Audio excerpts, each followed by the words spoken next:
ॐ भद्रं कर्णेभिः शृणुयाम देवाः भद्रं पश्येम अक्षभिः यजत्राः स्थिरैरङ्गैर्तुष्टुवांसस्तनूभिः व्यशेम देवहितं यदायुः स्वस्ति नः इन्द्रो वृद्धश्रवाः स्वस्ति नः पूषा विश्ववेदाः स्वस्ति नः तार्क्ष्यो अरिष्टनेमिः स्वस्ति नो बृहस्पतिर्ददातु ॐ शान्ति शान्ति शान्तिः देवं नारायणं नत्वा सर्वदोषविवर्जितं परिपूर्णं गुरुंश्चान्गीतार्थं वक्ष्यामि लेशतः.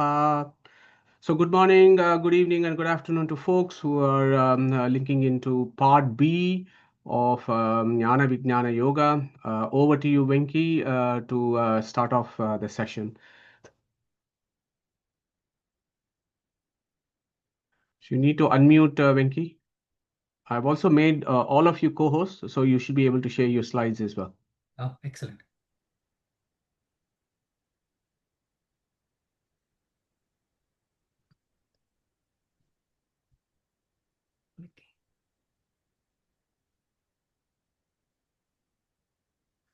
Please tell me, you can see my screen? Yeah, all good. Okay.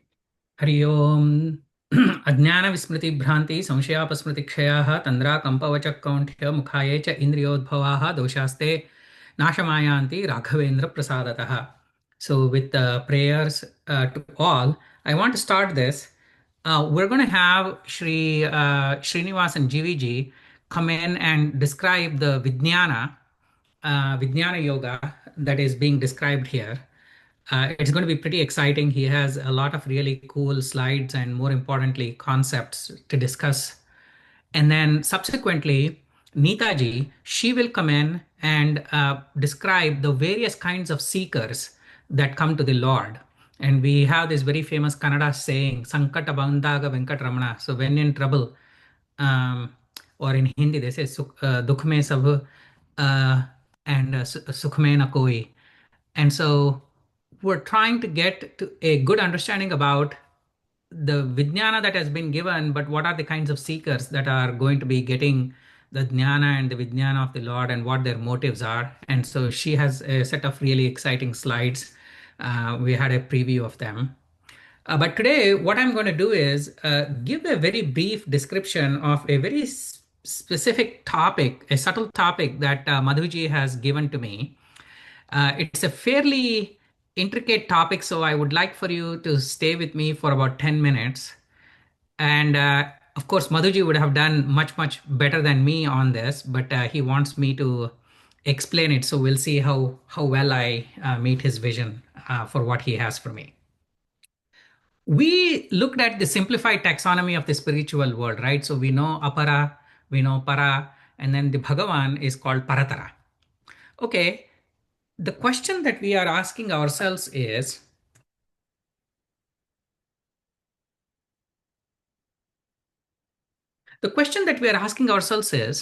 why did the Lord use the word paratara as opposed to any other word? He could have used paratama, sarvotama, all of those things he could have used, but he used the word paratara. Paratara is a comparative word, it's not a superlative. And because it is not a superlative word, somebody would look at it and say, why is he using the word I am the higher?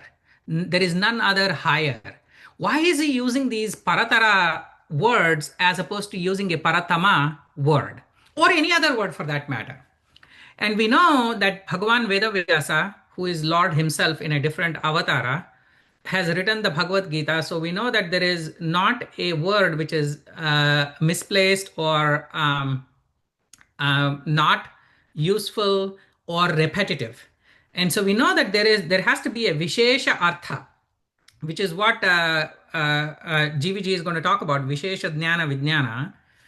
And so I want to take a few minutes and explain this to the best I know, because this has been discussed in the Bhashya, indicated in the Bhashya, then it has been discussed in the Prameya Deepika, Nyaya Deepika, which are texts written by Sri Jayatirtha Muni, and then it has been summarized by our own Sri TSR, and I did a little bit of thinking myself as well, a little bit. And so I wanted to put it in sort of like a bite-sized version for you. What is the meaning? So this is the taxonomy. There is apara prakriti, where it has all the jadas and all the jivas who are in samsara. So those are the components of apara prakriti.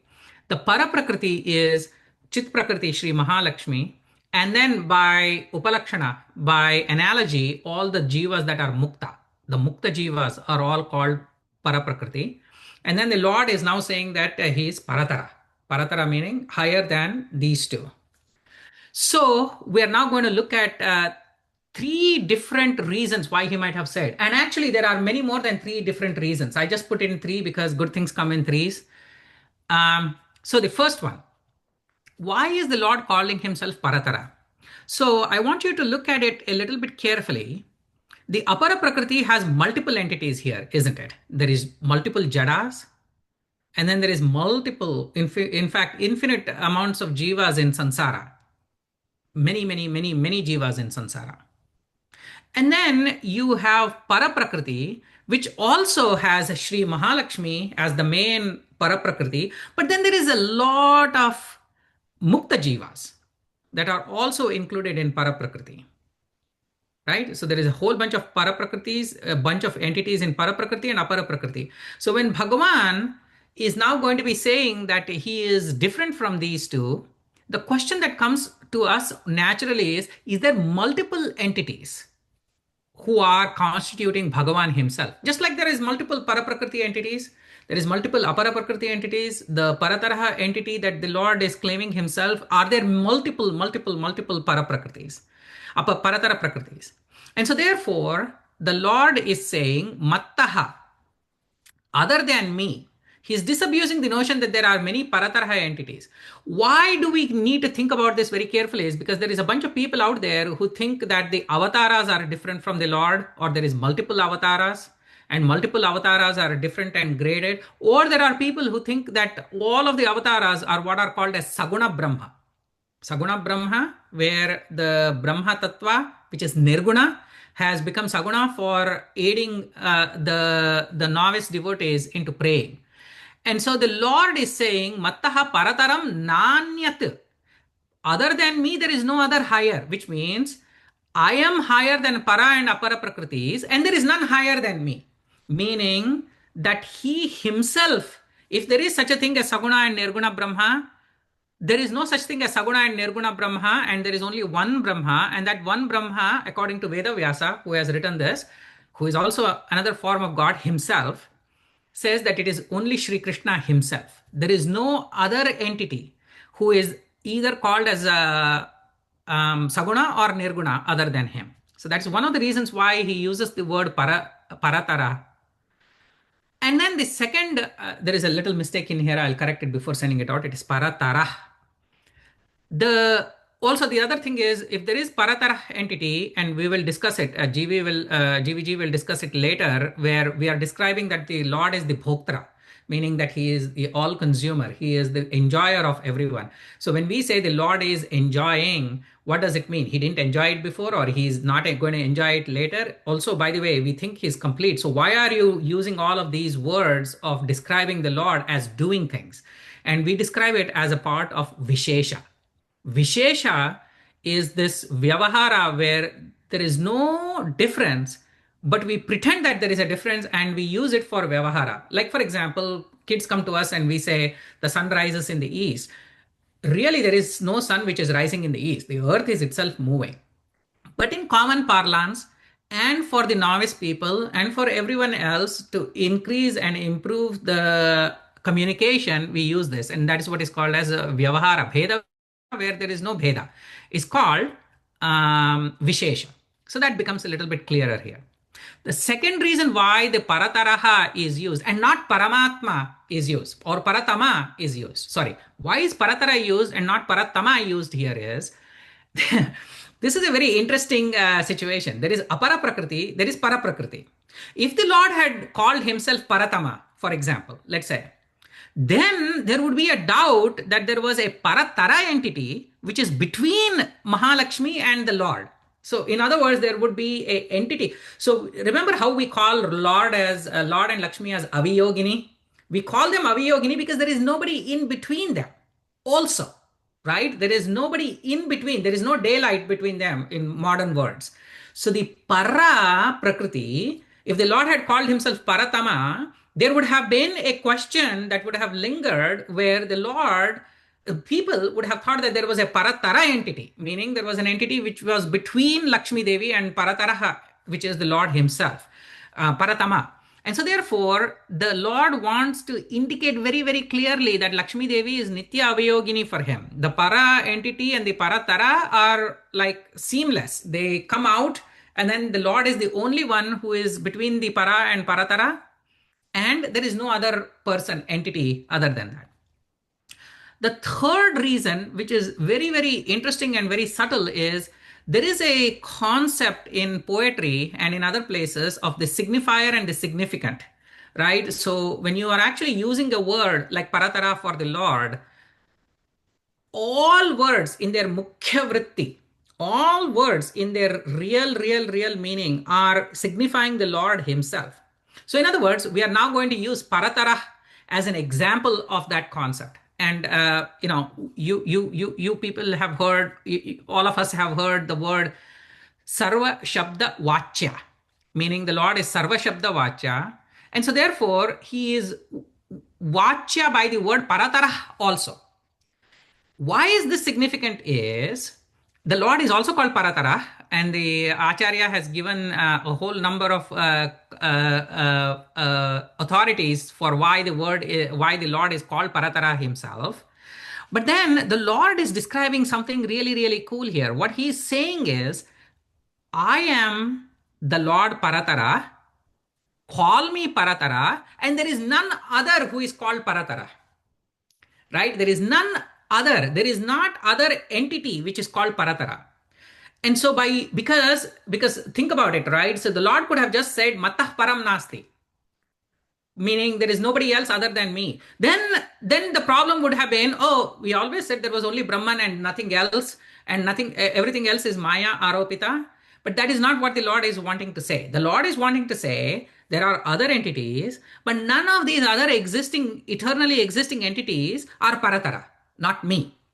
And so that's the reason why he has to explain the concept of the eternality of all the other existing entities, which is the reason why he is calling mattah paratara na anyat. And so that's the reason why the meaning is given in the way that it is given. So mattaha, other than me, anyat. So he brings up the word anyat and kinchit. The reason why those two words are there is because he has to show to the world that there are other eternal entities which none of them are paratara. And so therefore he is describing that. And then finally, what is the word? Like people say, the word is the Lord is only one. And the Lord who is one is also very complete, because there is no parts in the Lord. There is no saguna part, nirguna part. And he is whole, meaning he is always purna. He is always purna. And he is without any parts. So that is the concept that GVG will introduce in his discussion called Swagata Bheda Vivarjita, meaning there are no internally inconsistent and separate parts in the Lord. The Lord is one. And so there are no internal parts in the Lord, which is Swagata Bheda Vivarjita. And then he is Sarva Shabda Vachya. He is signified by all words, and we are taking the word Paratara to show that concept here. And also there is no daylight between Lakshmi Devi and Bhagavan. They are Nitya Avayogini, Lakshmi Devi is. And there are multiple entities, some of which are sentient and some of which are insentient, and they exist in samsara and moksha, but all of them are in his complete control. And that's what is the beauty of this word paratara. And other than not getting instigated by Madhuji, I would not have gone into such great depth to understand the word paratara in such detail, which I have been able to hopefully communicate to you. And so that's the reason why we want to be very careful that every single word actually has a meaning for how it is placed and what it actually means.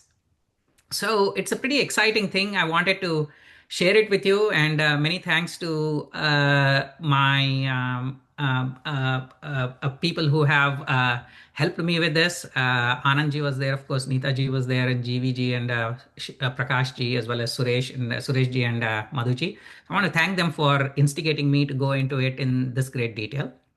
I want to close with one very quick summary, which is what I promised to do last time. Remember how the Lord says, Bhinna Prakritirashtadhaha? He says, the Lord says that there are eights in which his Prakriti, meaning Prakriti which is under his control, the Apara Prakriti. And so here is a very nice way for you to think about all the eights. And so, as the vloggers would say, if you know more of the eights, then put it in the comments after subscribing. So what I say here is, think about it, right? So the Lord has described in the Gita, Bhumirapaho analo vayuhu khammano buddhirevacha hankara iti bhinna prakriti rashtadhaha. So he has described the eight. And I went out and said, how many other eights can I look at it from yesterday to today? So there is pranava, right? People know this. This is a, u, ma, nada, bindu, ghosha, shanta, atishanta. And the Mula mantra is there, Om Namo Narayana. And then there is the Vyasa Ashtakshari mantra, Vedavyasa Ashtakshari mantra with the Bija words and stuff like that. Then there are the eight rupas of Vishnu, which we have talked about very much last week, right? Vishwa Tejasa Prajna Turyatma Antaratma Paramatma Jnanatma. And then there is the eight Vidha Vyaparas that Madhuji always talks about, other people as well. Shrishti Sthiti Laya Niyamana Jnana Jnana Bandha Moksha. And then we are talking about yoga, jnana, vijnana yoga. The sthula yoga, the Patanjali yoga that is there also has eight divisions, right? Yama, niyama, asana, pranayama, pratyahara, dharana, dharana, dhyana, samadhi. And then for those who recite, for example, the Hanuman Chalisa, and so they might be aware that Lord Hanuman had eight siddhis. Other people have it too. Anima, Mahima, Lagima, Garima, Ishato, Vashato, Prapti, Prakampya. And then from the Harikathamritsara, we know that there is the Ashtadala Kamala in our heart, Hridaya Ashtadala Kamala. And so the Ashtadala Kamala have the Ashta Dalabhimanis, Indra, Agni, Yama, Nirriti, Varuna, Pravaha, Vayu, Kuvera, and Rudra. And then what the Harikathamrita Sara describes, Ashtadala Sadhridaya Kamaladhishtanu. So in that, what the Lord describes is the Lord is moving around in your heart in multiple ways, which is then causing you to do the karmas according to your prarabdha. And so that's why they describe that in Purva Dala, when the Lord moves in the Hamsa form, you do punya, in other places you do nidra alasya, in other places you do upadrava, you do papakarya, in some places nirriti, for example. Paschima place you do krida. And then in Vayavya, you do Gamana Gamana, the traveling that people do. Uttara, you do Kama. And GVG is going to talk about Kama as aviruddho dharmaha, and then dana and stuff like that you do. There are other ashta parts even in Ayurveda, which has just signified it as kaya, bala, griha, urdhvanga, shalya, damshtra, jara, and vrasha. And then there is multiple sthitis. We know that our own acharya gave multiple vigrahas to his sannyasi disciples, which were the Krishna Vigraha, Rama Vigraha, Narasimha Vigraha, and Varaha Vigraha, which we associate with Jagrat, Swapna, Sushupti, and Samadhi, and A, Uma, and Nada, where Varaha is the higher form, Paratara form, difference-less Paratara form, if you will, of the Pranava there. And so I wanted to show these to you, and I'm sure there is a lot more Ashtavidha Vyapara that is going on. And what I now want to do is, GVG has done a very exciting summary of this, where he is tracking everything that the Lord has said into the Vijnana. And he also has a mapping, and I'm very excited to see it. So GVG, please pick up and tell me what I need to do to make you use it. Do I need to shut this down? Or Yes, are you able to only get one the screen? presenter can share. Yeah, it says allow. Okay. So Oops. let me see Okay. how I can get Just out of stop the sharing sharing garden. business. Oh, 1 second. Okay. Can you pick Can it up, you? or do I need to do something? No, I mean, now can you see my screen all right? And also hear me? No, I can hear you, but not see the screen. We are seeing your email, not. Oh, then I don't know what I'm sharing. Okay. Stop share. Okay. You just need to open your PowerPoint presentation, GVG, and then Yeah, it it is. should come up. Okay. It is Do this open. now? How about now? No, not Okay. yet. Let me, where is the share for share? Share. It's at the bottom of the screen. Ah, Oh, Okay. yes, we can see it Yeah. now. All right. If you could Okay. put it in slideshow, it might be better. Yes, Yeah. it's coming. It has a delay. Yeah. Okay. All right. So thank you, Venkatesh ji. So, and then, my namaskaras to all the Adhyatma Bandhus who have gathered here.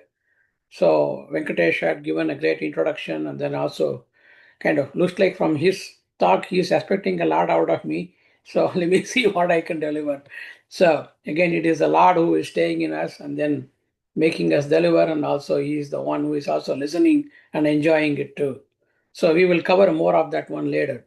So Venkatesh ji talked about jnana. He talks about in about 4 slokas from 4 through 7, that is starting with that Bhumi Rapo Nalo Vayuhu, that 8 things that he showed.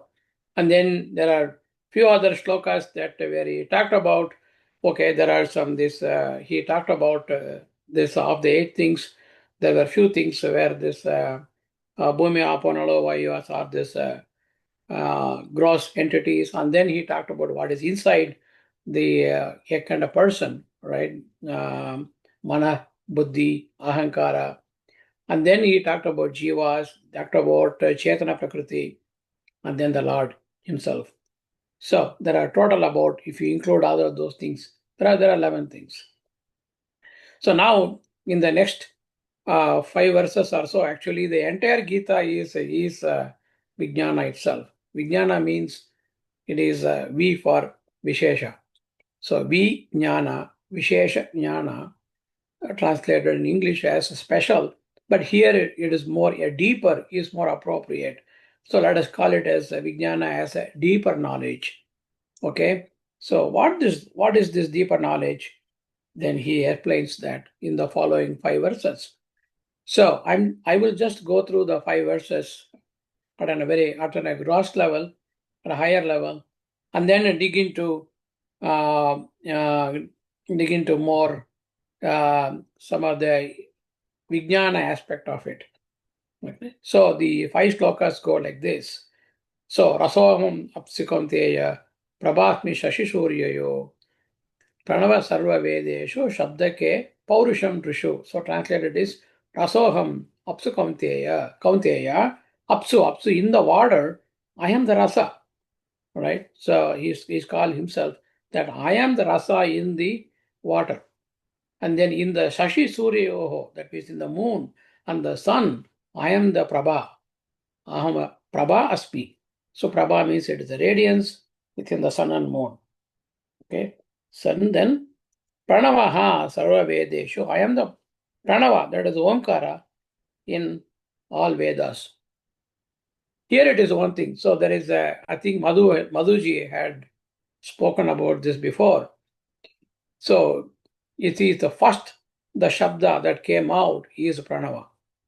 From Pranava, the Ahruti, the Om Bhuhu, Bhuha, Bhuva, Swaha. So those things came out.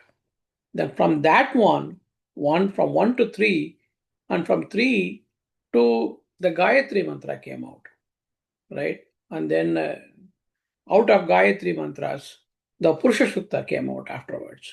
Then from Purusha Sukta, the entire Veda came out. So the bija for the entire Veda or for any other Shabda is the Pranava. So what Lord is kind of saying is he is the most substantive aspect of any given thing. So that is what he is now looking at. So Pranavaha Sarva Vedeshu. Sabdaha K. In the K means space, Akasha. So in the Akasha, he is a Sabda because the sound travels through the Akasha. It is an important aspect of the space. So I am the Paurusham among the Nrishu. So among the men, I am the valor, or the one that gives the manliness to them, right? So that is what he is talking about as a vijnana. That means going one level deeper into it, the one that gives the one that is known for it, right? Which is a fundamental aspect of it, or fundamental property of that entity. That is vijnana. More examples are given. Punyogandha Prativyam. Prativyam, that means he is Punyogandha. So Prativya means like any, even like a mud and those kind of stuff. It's basically Bhumi. And he is a Gandha because those things have smell in it. He wants to be careful. He's saying that yes, there are among smell, there are good smell, bad smell. And then he is kind of characterizing as Punyogandha, right? And then Tejaha Asmi Vibhavasam. So in the fire, Vibhavasa means in the fire, he is the brilliance in the kind of fire. So Jivanam Sarva Bhuteshu. Sarva Bhuteshu Jivanam. Of course, here Bhutashu, you may include Jada and the Chetana, but here Jivanam is the life force. So meaning you have to take it as the life force among all sentient beings, because that life force is what characterizes the most fundamental aspect of it. And then tapas is the tapasvishu. So among the ascetics who do all the tapas and everything, he is the fundamental tapa that he makes them do that. Bijam mam sarvabhutanam. So again the bhutanam comes here. Here it is common for both for the sentient and non-sentient things that he is talking about. He is a bija, mean he is the mula for bringing out all of these things into the srishti, right? That he is the bijam. Vidya Sanatanam, and then this one has been going on the cycle forever about bringing them into the existence and then taking them back in, bringing them back forth, and all of that. It's been going on Sanatanam, eternal. It has been going on. Buddhimatam, Buddhi. I am the intellect of the wise people, of all the wise people. Tejasvinamaham. He is the Tejasvi means, somebody who is exultant, but he is the prime force behind that one, making them exultant. Balam Balavatam. Of course, he is also a category. Among all the strong persons, I am the strength behind that strong person. So of course, he is now characterizing, because there are again, for example, in Mahabharata, right? There were very strong people. Duryodhana himself one, Bhishma, Drona, and all those things. But they all stood with the side of adharma. And he is talking about, I am the sacred aspect of it. Meaning like somebody like an Bhima, right, who was a Ekanta Bhakta. And then he is the strength behind the Bhima. And then giving him that character, right? So that is why it is called as Kama Raga Vivarjita Bala. That is, it is not, it is then a good aspect of the Bala, not the bad one. Okay. And then Dharma Avriddha Bhuteshu. Bhuteshu, I am the Dharma Avriddha Kamosmi. So Bhuteshu Kamosmi. But what kind of Kama? Again, another characterization comes is a Dharma Avriddha, because Kama can be good or bad again, right? There are good desires, there are bad desires. So here when he says desire, it is Dharma Anukula Kama, not Dharma Avriddha, not Dharma Vriddha, right? So that is why it's called Dharma Avriddha Kama. So he is basically characterizing all of that. And then this is the fifth shloka. So, ye chaiva sapika bhava rajasa tamasaschaye bhatta eveti tan viddhi na tvaham teshu temayi. So he said, all the stuff that we talked about, all of that, is all made of this Prakriti Gunas. Prakriti Gunas are made of this Sattva, Raja, Tamas, and all of that. So that is what all these panchabhutas and even our body, and then stuff as this buddhi, ahankara, and all of that. They're all jada, and then they all are subjected to this sattva, rajas, tamas, vibhaga, right? There's all aspects of it is in that one. Even in the innate nature of jiva, there are some non-material aspects of sattva, rajas, tamas. They're all in there. And then he is now saying, even those because those are the fundamentals with which, depending on the various combinations and proportions, they manifest in different properties. But if you collapse all of them, they all go into these three primordial entities, and the combination of which gives you the various properties. But then he says that even those primordial things, even they, I am in them, right? Because so they are in me. Basically, he's saying they're all subject to my control. They're all in me.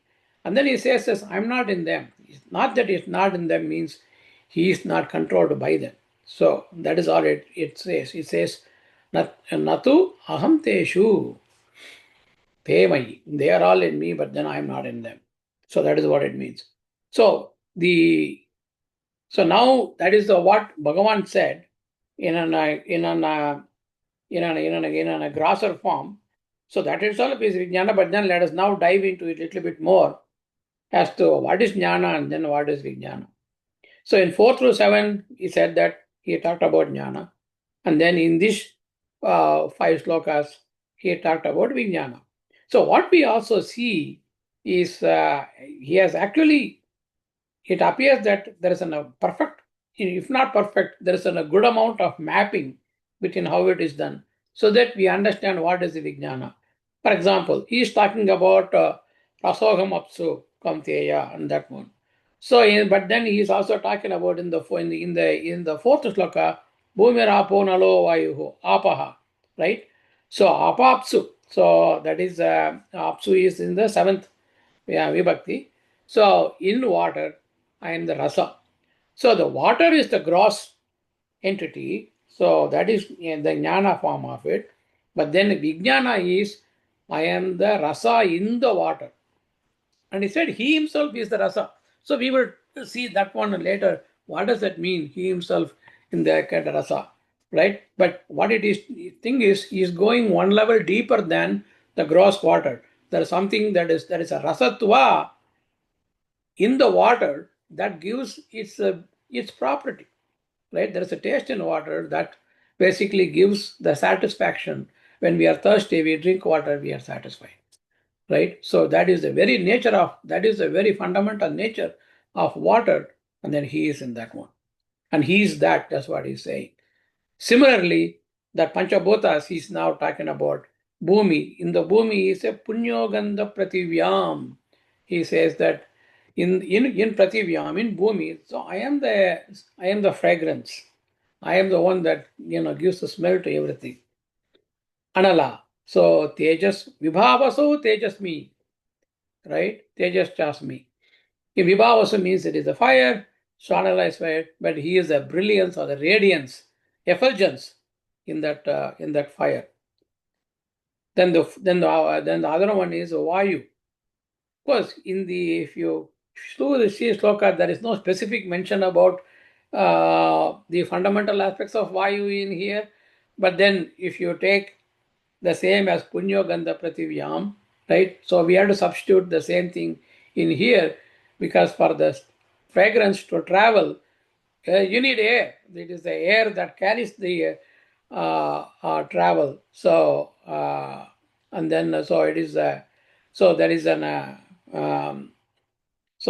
commonality in that one, right? So that is the air and bhumi, they share the same thing when it comes to smell. Then kam is akasha, space. So iske shabda ke, that is in the space. I'm the sound because the sound travels through akasha, right? It goes everywhere. Even microwave radiation, right? It is there everywhere. yeah, wherever the space, wherever, whichever direction that you look, it is that, you can see that microwave radiation that basically started along, when along with the Big Bang. So that is pervasive and it is everywhere. So that is the nature of space that carries those things around. So these are the Panchabhutas. Now he is going into some subtle aspects of the body. So mana, buddhi, ahankara. So mana is, now I'm mapping that one to kamosmi, because where is the kama reside? Kama resides in the mana. So he is so Bhagavan says, I'm the kama. What kind of karma? Dharma, avritta kama in the manas. Buddhimatam, buddhi. So among the intellect people or the wise people, I'm the basic intellect, making them wise. And then ahankara. So there's not direct one, but then I kind of put like tejaha aham tejasvinam. So tejasvinam means tejan. It is an prowess, meaning it's kind of a kind of egoistic things. So or the ahankara that one can relate to. So I put that one in there. Then the jiva was talked about in that one. Then he is talking about jivanam sarvabhuteshu jivanam. So jivanam means it is the life force. So that is, for jiva have to do any karma, it has to have a life force behind it. Otherwise, the jiva can be as well as a jada, right? So it is a life force that makes jiva function at all. Otherwise, it's just not a jiva. So it is a very, very important aspect of the jiva. And then Lakshmi was also talked about, that is Chetana Prakriti, that she is being higher than the Jada Prakriti. So those were talked about in the prior verses. But then when it comes to him, so the Lord is saying that even that, all the Jada Prakriti, Jiva, Lakshmi, they're all in me, meaning they all need his support to exist. Without that, they don't exist. But then when it comes to Paramatma himself, nato aham teshu. So, but then he says, I'm not in them, meaning it's not that he's not in them, he has to be in there. Otherwise, the vyapti will go away. But then all it means saying that when it says I'm not in them, I don't need their support. I can be myself. I don't need their ashraya. That's all it means. So, in short, what it says is what is jnana and what is vijnana. Vijnana, as you can see, is a level or two even deeper than the entity that is called as the jnana. So vijnana means it is a deeper aspect of that entity, or the fundamental aspect or the fundamental nature of that entity by which it is defined.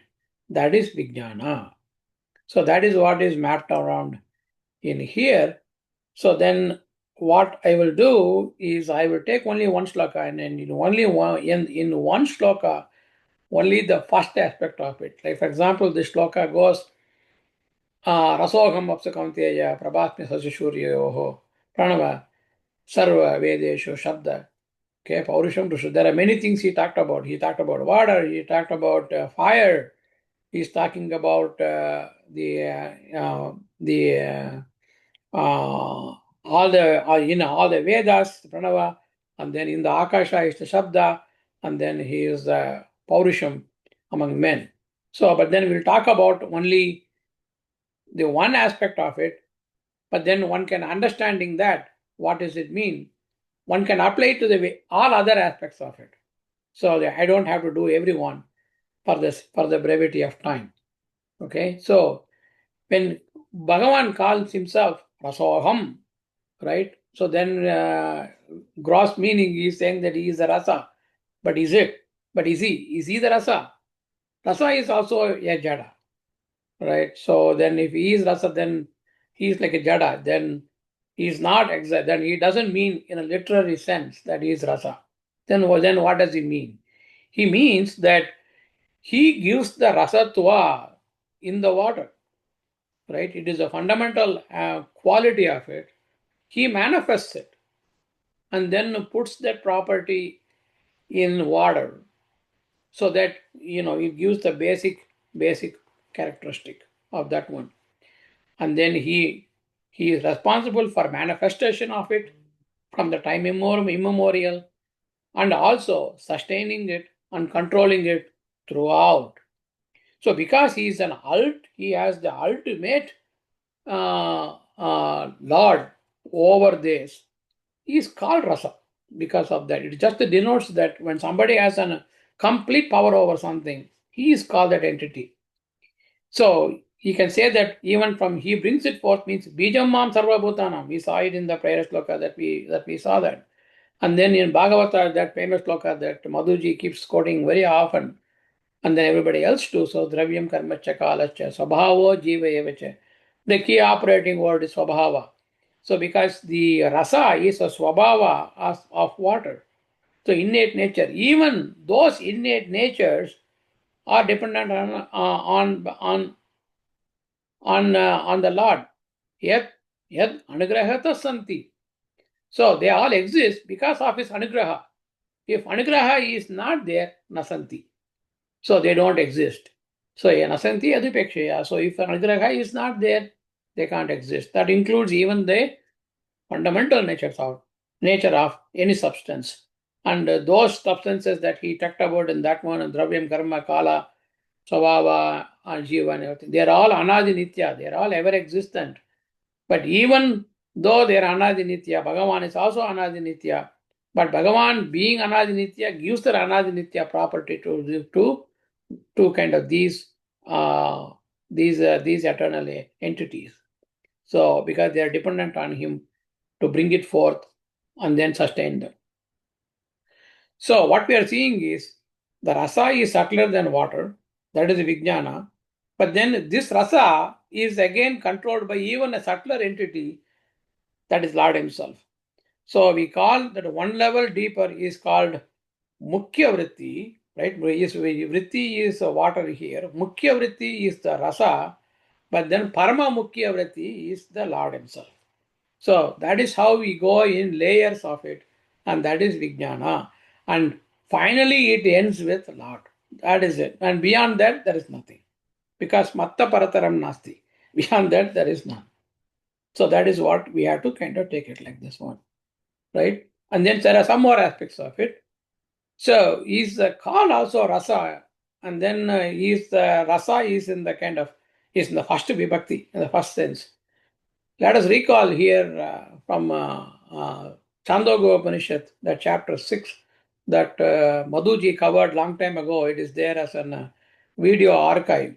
So when he talked about Tattvamasi there in Upanishad, so say that Tattvam Asi, if you take it as in the first sense, but actually it covers all the 7 cases that you are his, and then you are in him, or and then he is in you.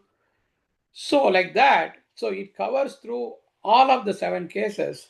But then to brevity, to show that instead of showing for everything, so it is just represented in the first case, meaning that it covers all the 7.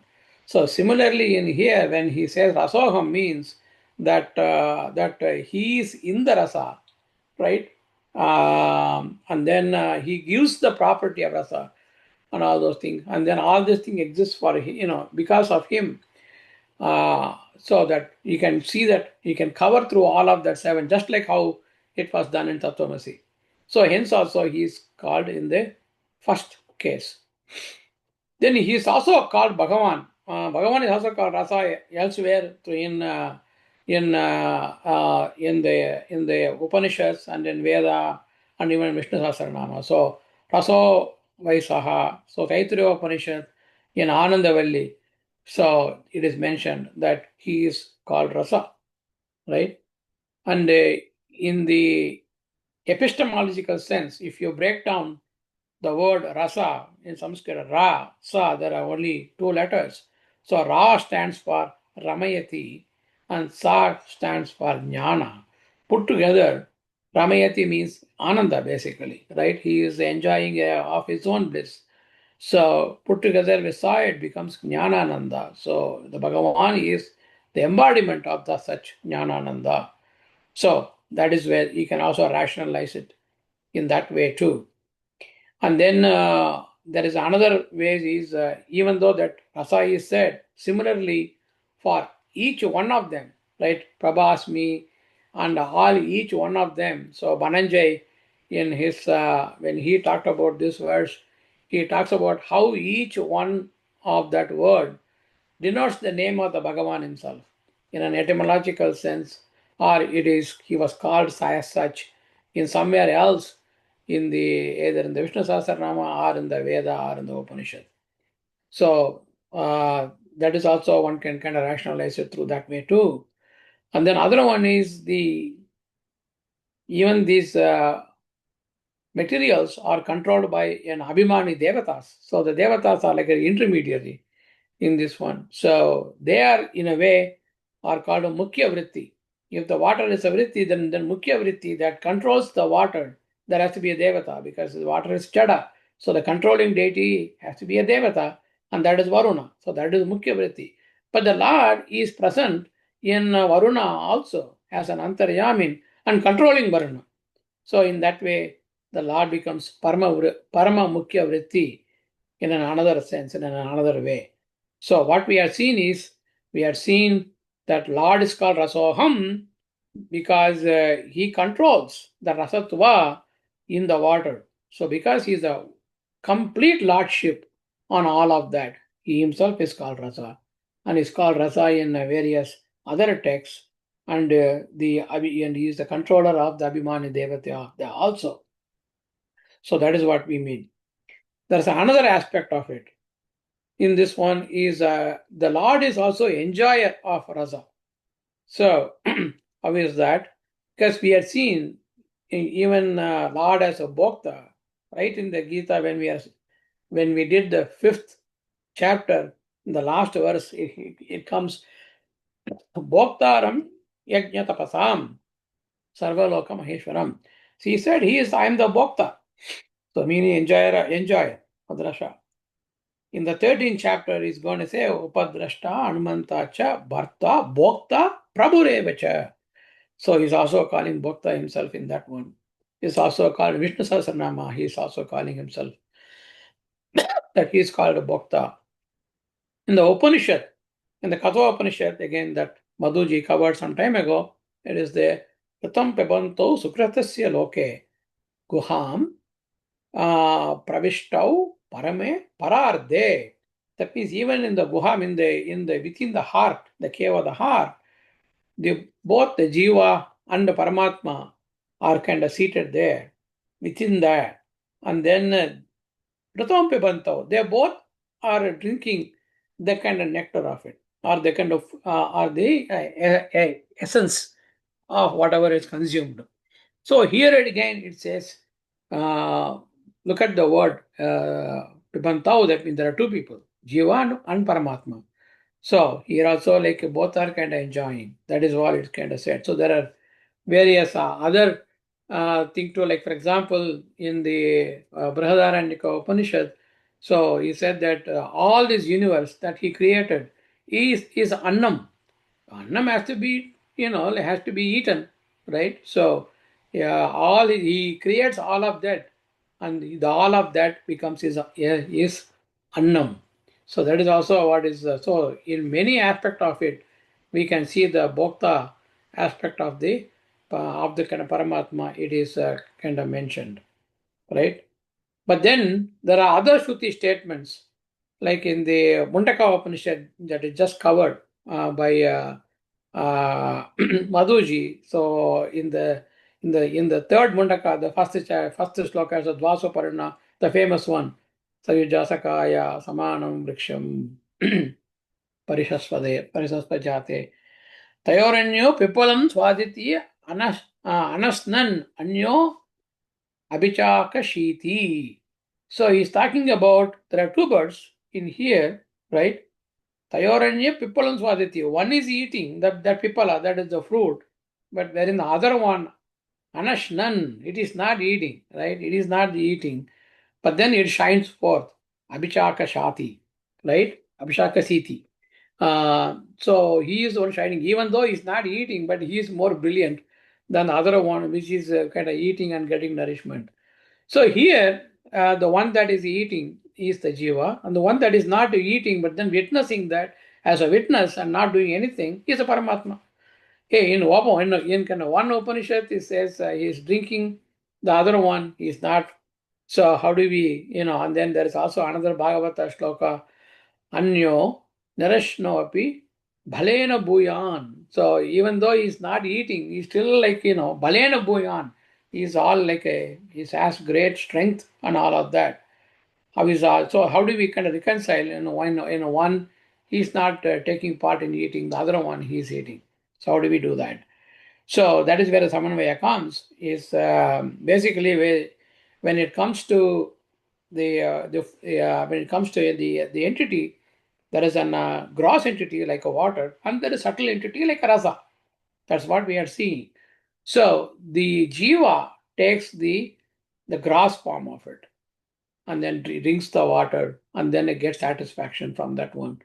The body gets the kind of tushti, and then but then there is the rasa aspect of it, which is the sukshma aspect of it. The Bhagavan, being himself is a rasa, he takes that one also. So he takes the sukshma aspect of it. So in that way, he is also the bhokta when he takes only the rasa aspect of it. And the kind of jiva is a bhokta when the jiva can take only the stula aspect of it. So then of all that, then there is another question that comes as a Lord, as a bhokta, right? And this is something that Suresh ji brought up. So if one wants to eat something or, that means desirous of eating, or that means he doesn't have it and then doesn't want it. It is not in that case. Like, for example, even the Srishti, he didn't have to, right? Whom did he do it for? For two reasons. One is just that is his swabhava, that is his leela. He willed it, so it happened.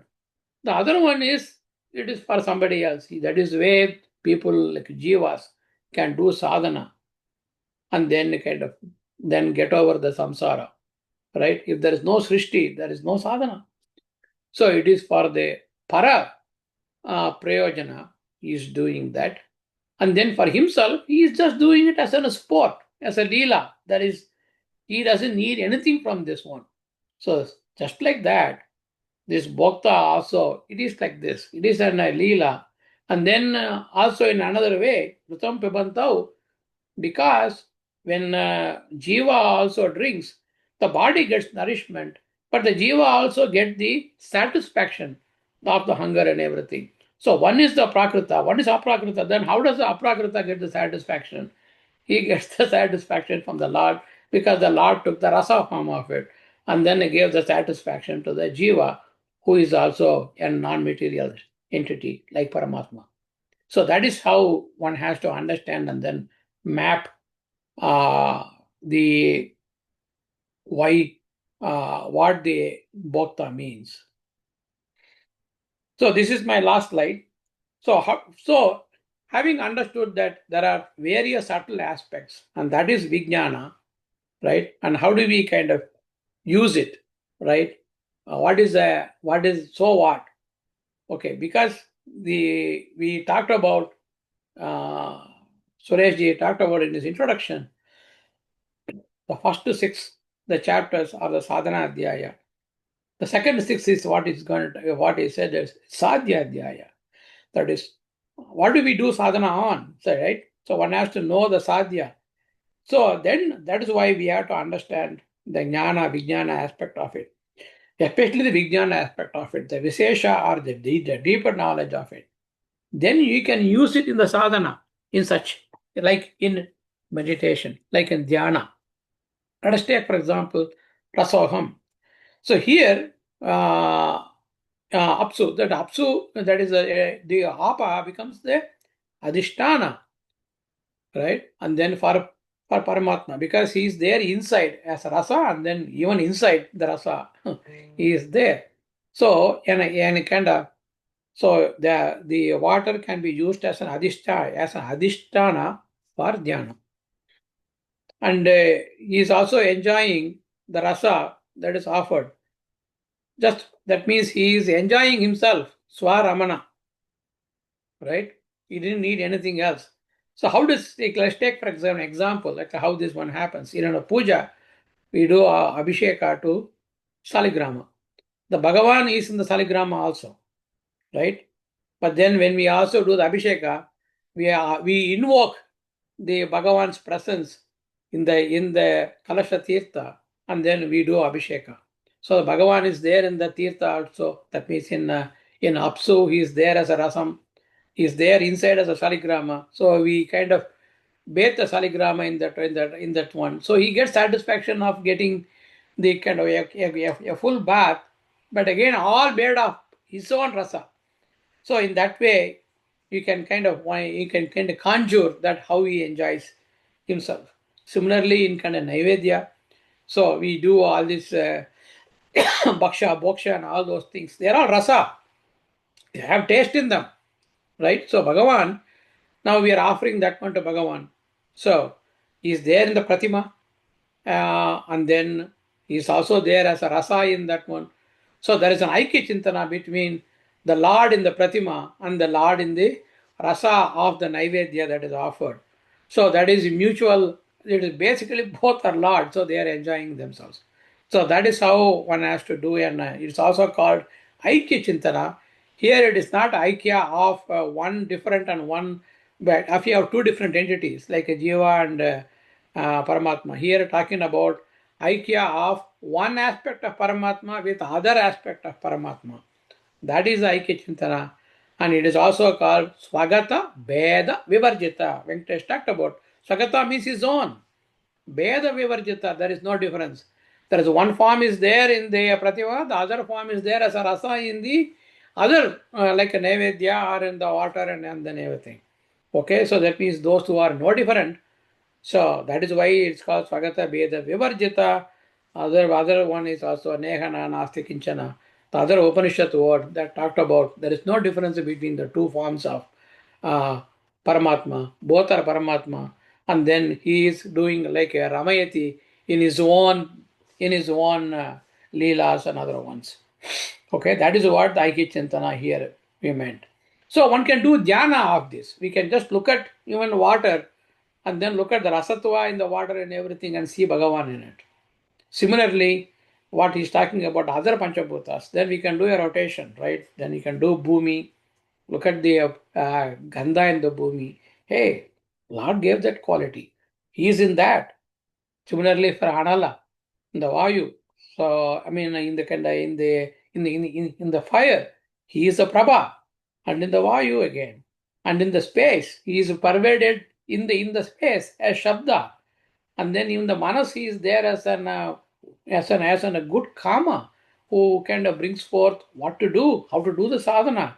And Buddhi that makes the determination, right? What is right and other ones, and Ahankara and Jiva and then so on.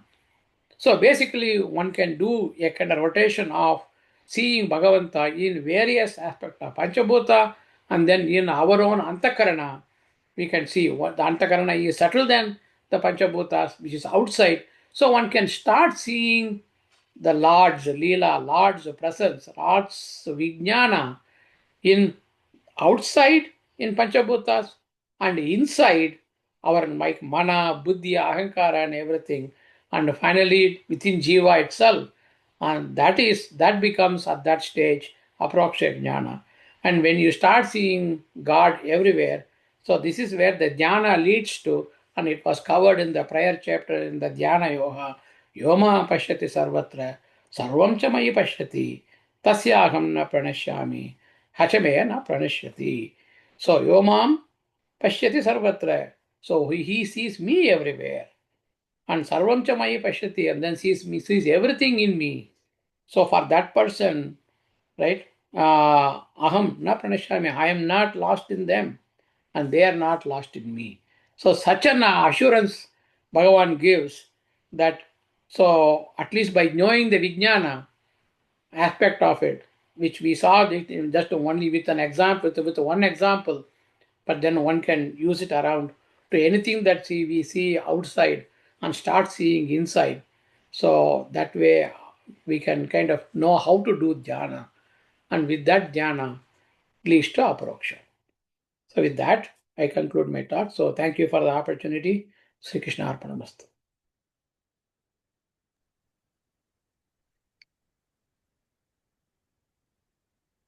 Thank you, GVG. I think, yeah. Neetha. Sorry.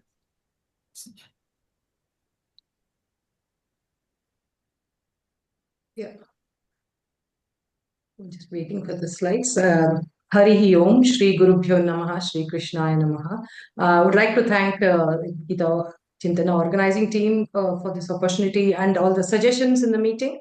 Of course, all the usual references the information is from Bananji Govindachar's lectures, Sri T.S.R. Uncle's books and lectures, etc., and Prabhanjanachar's lectures as well, and Madhusudanji's lectures. So all this information is there. So let's see. I'm going to go through from 7:12 to 18 up to the shlokas. So I've put down the questions; those have been answered in this section. So you might, like when he's saying, when GVG presented, beautifully explained all the Vijnana part of it. Punyo Gandha Prativyamcha, etc. So is he only in good things or good acts? Is he supported by the Gunas?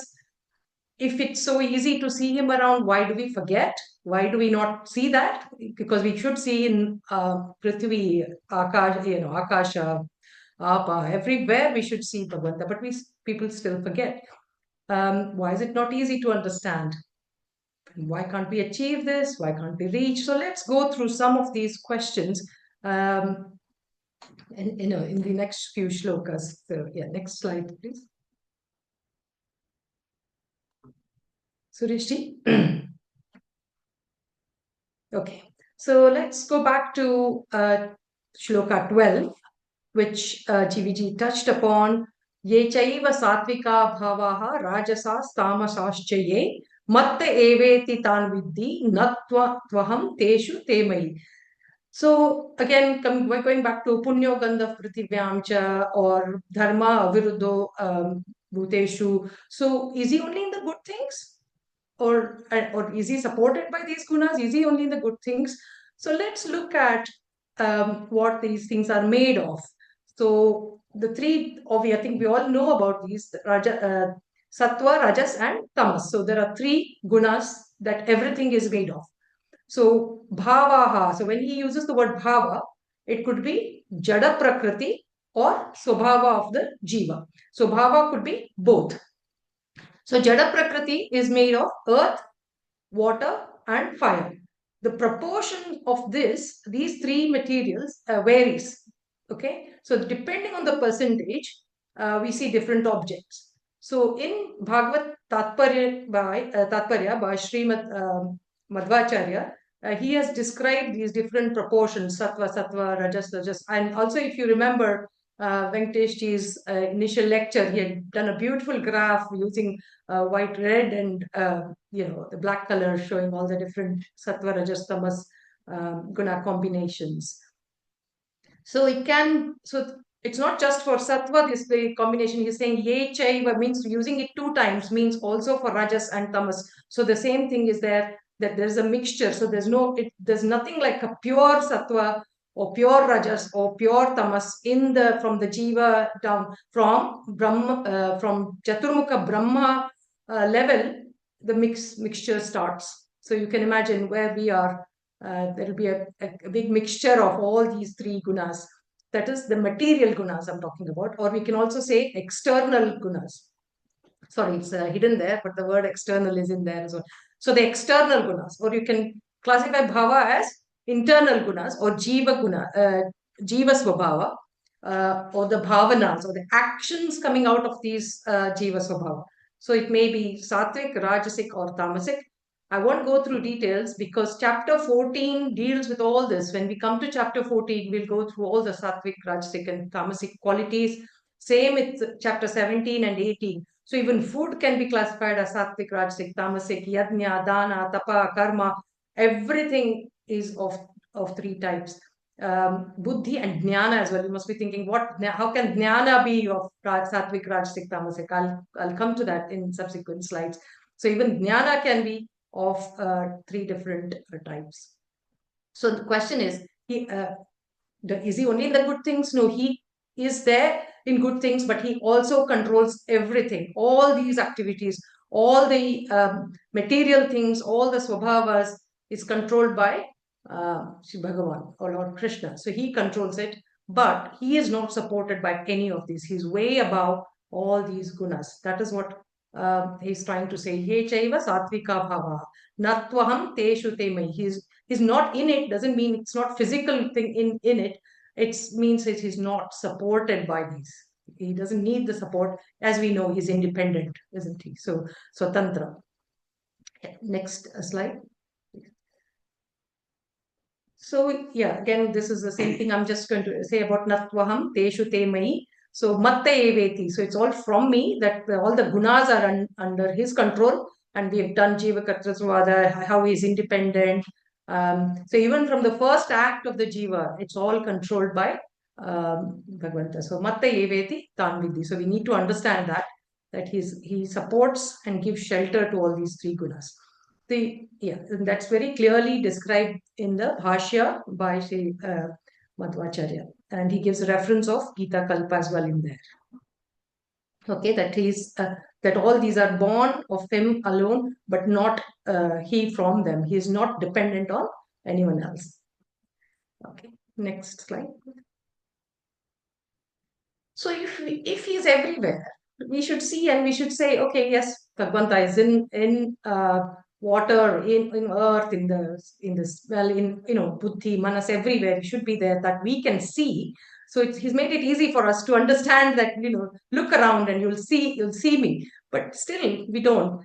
Why is that? He's saying that mohitam, because we're all deluded by these sattva, rajas, tamas. Exception are the enlightened ones who know about it, but we're all deluded.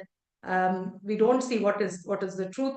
We are all deluded by sattva, rajas, tamas. So all our activities, including our thinking, is within these three gunas. So we are not able to think beyond these three gunas.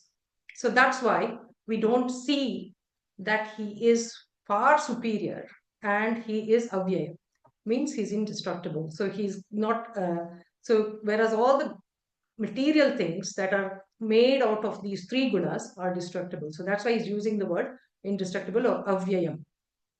So he's also used the word abhijanati, means not understood thoroughly. Not janati, abhijanati means no one can understand him thoroughly. Even Lakshmi doesn't understand him fully, so we are far lower. So it's not easy to understand him thoroughly. So that's the key thing.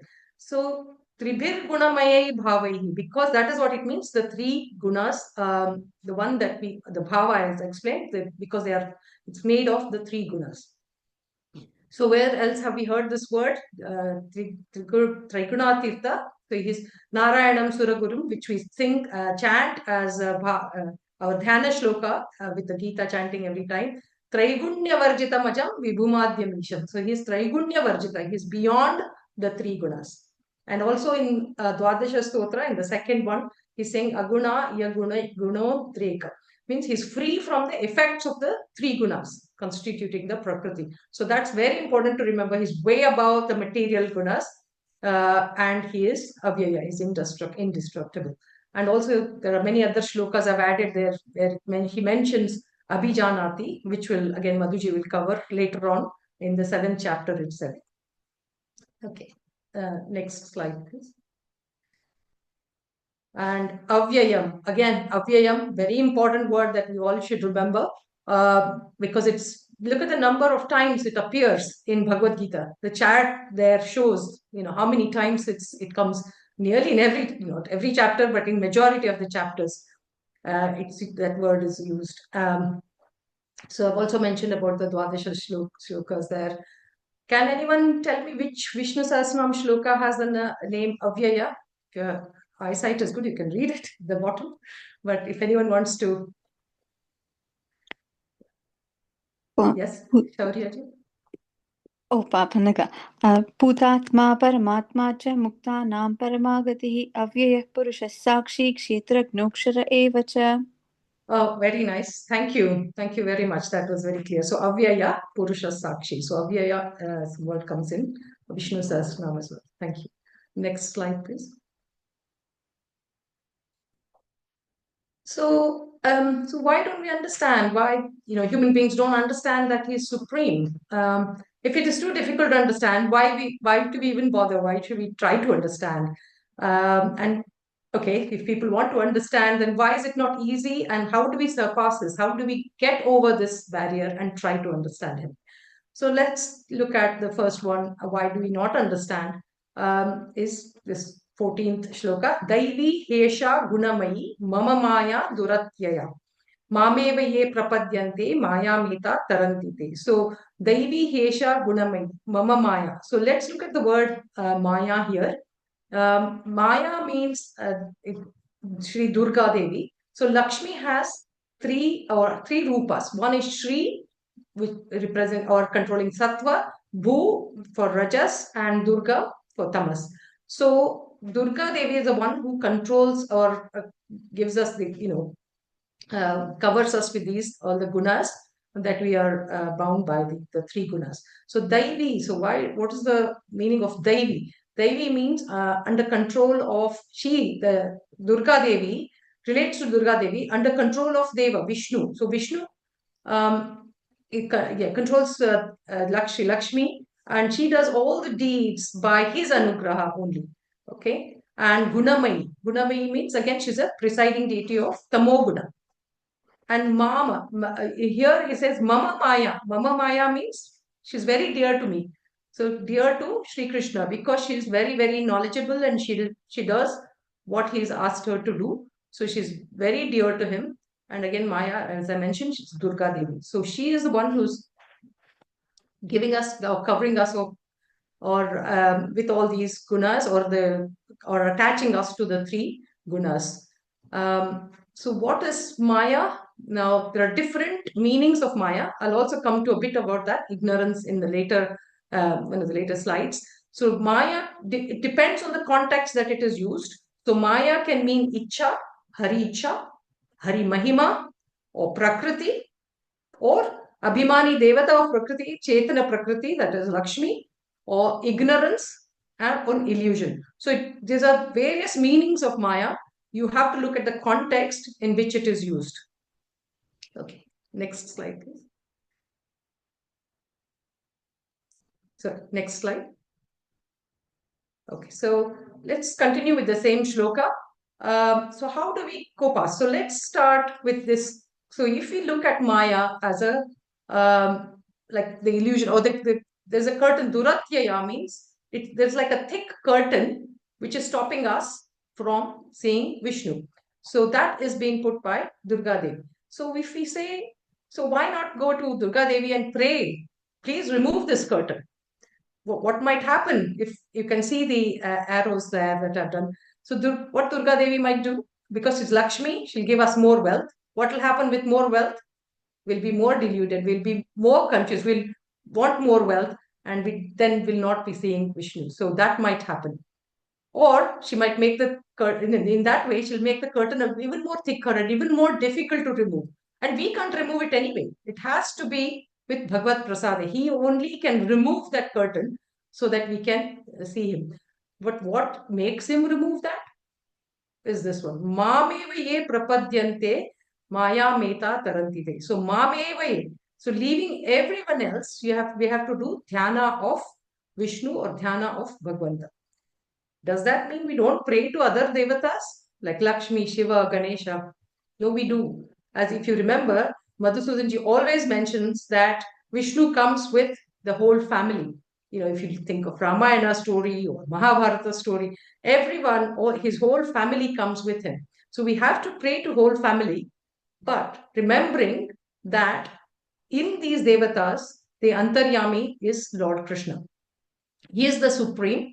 Even if you're praying to Lakshmi, you must remember that the Antaryami of Lakshmi is Lord Krishna. So that should be the thinking behind praying to all the other devatas. So that's what means mame eva, prapadyante. So then what happens? Maya meta tarantite. So if that happens, if you think You can see the bubble here. And then if you do that, you'll go past this curtain. Again, not the whole of it. It will not be the whole of it. It depends on our capacity, what we can see. Okay, so we can think of this curtain as like Achadika. I'm sure Madhusudanji will talk about that later. Paramachadika and Jivachadika. So how that will be removed. So the main reason is this, that we are bound by these three gunas. And the solution has been given as to how we can surpass that. Okay. Next, so the other, previous slide, just one shloka I would like to remind everyone. In the second chapter that we had done, Traigunya Vishya Vidaha, Nistraigunyo Bhavarjuna. So we have to become, we have to go past these three gunas. That is what he's trying to tell Arjuna as well. So Nistraigunyo Bhavarjuna. Next slide, please. So what this leads to is, so we've now learned about Durga Devi and Lakshmi. So this will form the basis of chapter 12. So when we go to chapter 12, the first question that Arjuna asked is, who's better to meditate on? Is it the Avyakta principle, which is Mahalakshmi, or to meditate on Lord Krishna? So clearly, Sri Krishna says to hear that anyone who adores him with immense faith, focusing his mind on him, they are better. So Nitya Yukta Upasate. So he has clearly given the answer there in 12th chapter. And then also to meditate or think about Lord Lakshmi, or think about doing upasana of Lord Lakshmi is very difficult.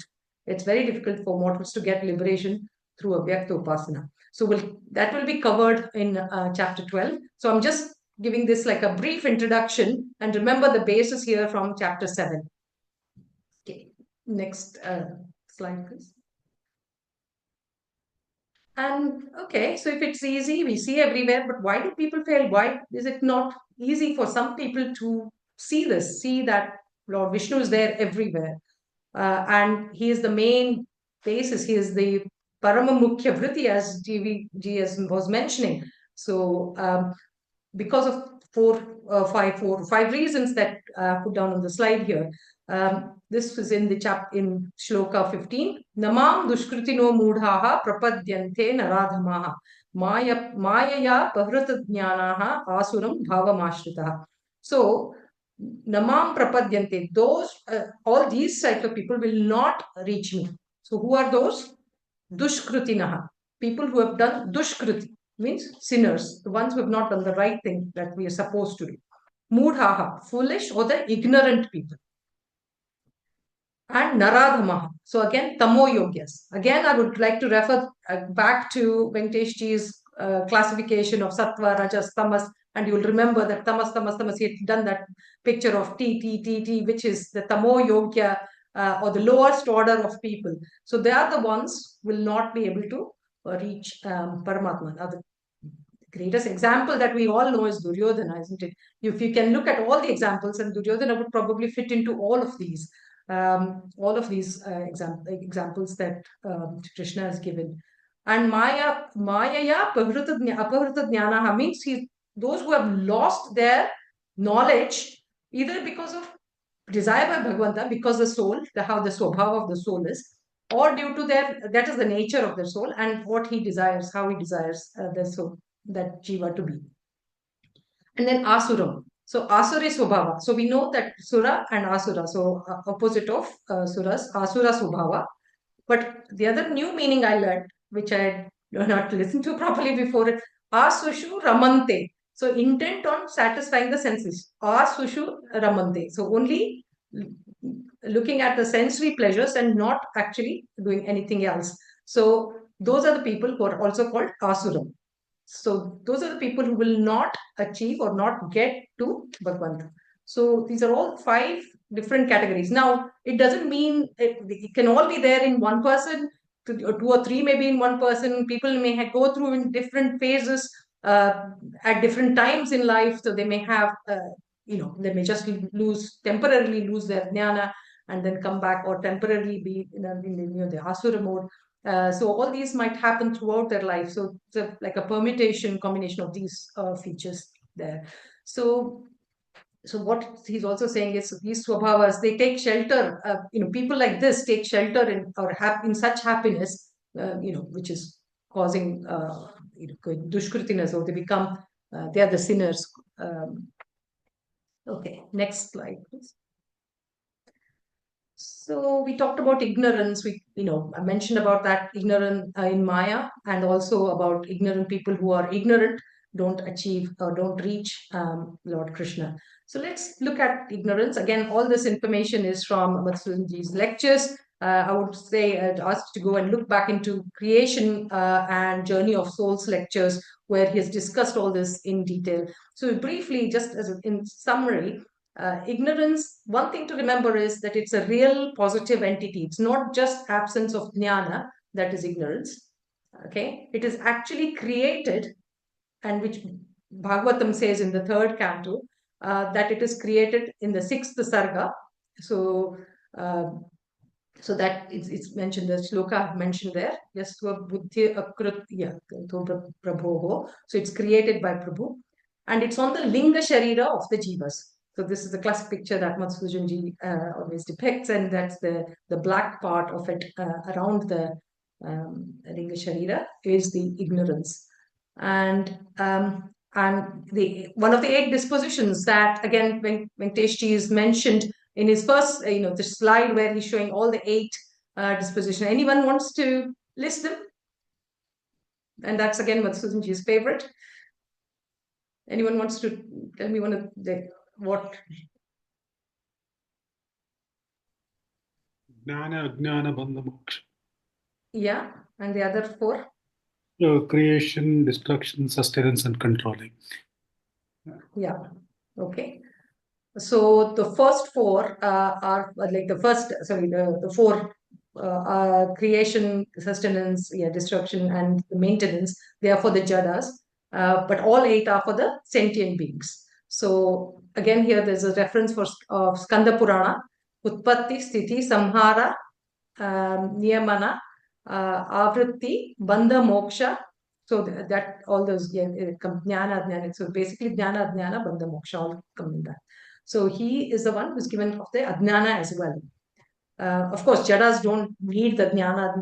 There's nothing like jnana, ajnana in the jada. So that's why it's only for the sentient beings. So ignorance, the other name for ignorance, other words that have been used in literature is maya, apohanam. Again, where's the word apohanam? You've heard apohanam word? Clue is there on the slide. In chapter. Yeah, you want to just quickly chant that? Sarvasya chaham hृदि सन्निविष्टो मत्तः स्मृतिर्ज्ञानम् अपोहनं च वेदैश्च सर्वैरहमेव वेद्यो वेदान्तकृत् वेदविदेव चाहम्. Yeah, so apohanam as well. So he gives the apohanam. Thank you, Anandji. Thank you for that. Buddhi, tamas, all these are the other words that have been used for ignorance. And very famous shloka that GVG also mentioned just now, Dwasuparna Sayuja Sakhaya, from Atharvana Upanishad, Mundaka Upanishad, which we have done in detail. Madhusudanji has done it in his lecture. So that's another very important one to remember, how the bird, which is ignorant, continues to eat those fruits, which are the bitter fruits of life, of samsara. And the other famous one, Bandhako Bhavapashena, Bhavapashena Mochakaha. So he's the one who puts us in the bandhana, and then he's the one who takes us out of the bandhana as well. There are many, if you remember the 5th chapter, Veena-ji had covered about the ignorance and jnana, vritti jnana, manovritti jnana, etc. Again, I would urge you to go back to the 5th chapter and look at those slides as well about jnana and ignorance there. And there are many other shlokas that cover ignorance in Bhagavad Gita. But because of time constraints, I'll move on. Next slide, please. So we talked about who cannot reach him, but who can reach him? So who are the bhaktas, or who are people who can reach him? So here Sri Krishna is talking about 4 types of bhaktas. They're not just 4 types. They're not like, it's very not compartmentalized. Each person can be a different type of bhakta in their life at different times. So these are the virtuous people. Because of their virtuous deeds in the past, they have become these type of bhaktas. Sorry, unfortunately, the slides, there's some overlapping, but yeah, I'll read them out very promptly. So there are 4 types of bhakta: Artha, Jigyasu, Arthati, and Jnani. Now, I have put some examples there. I've not given the names, but maybe we can just shout out, make it a bit interactive. So who is the first one in Artha? Can anyone tell me?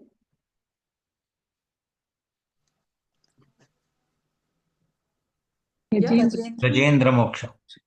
Gajendra Moksha. So this is the classic example of Sankata Bandhaga Venkatramana, what again Venkatesh was mentioning. So when he's affected, when he's in trouble, wants to get rid of something, he's calling Narayana. So affect those who are arthas are those affected by disease or illness or any distress. So he's in distress, that's why he's calling. Which we see quite a lot in the movies, don't we? Suddenly something happens, something bad happens, and then you see hero or heroine going to the temple and praying. Yeah. And then Jigyasu. Jigyasu means someone who wants to learn about or get the Bhagavad Jnana. And who's the example that I have shown here? Maitreyi, Yajnavalkya. Maitreyi. Yeah, Maitreyi. Yes, Maitreyi. And Artharthi. So Artharthi, Artha, we know, Dharma, Artha, Kama, Moksha. Artha, a seeker of wealth. Yeah, who's a person I've shown again? Vishnu. Sugriva. Vishnu. Who?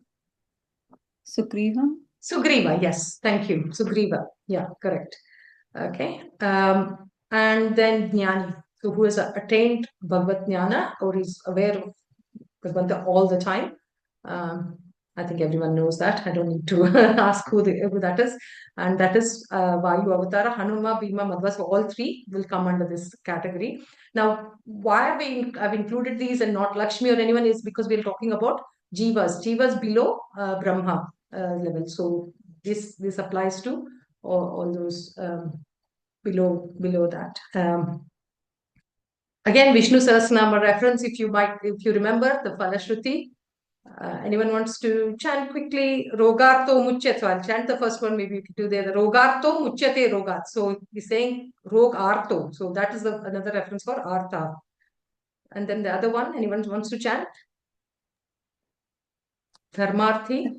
Dharmarthi prapnuyat dharmamartharthi charthamapnuyat kamanavapnuyat kami prajarthi prapnuyat prajam.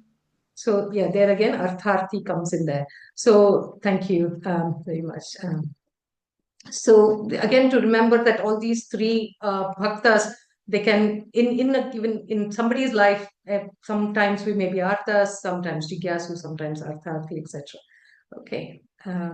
So the important thing is why he used word Arjuna and Bharatarshava. So Arjuna, because Arjuna means white color, which is the nature of the soul. So like Sattvika Swabhava, someone with Sattvik Swabhava is described as white color. If you see that Rajastamas, Sattva Rajastamas, I put Sattva as white in there.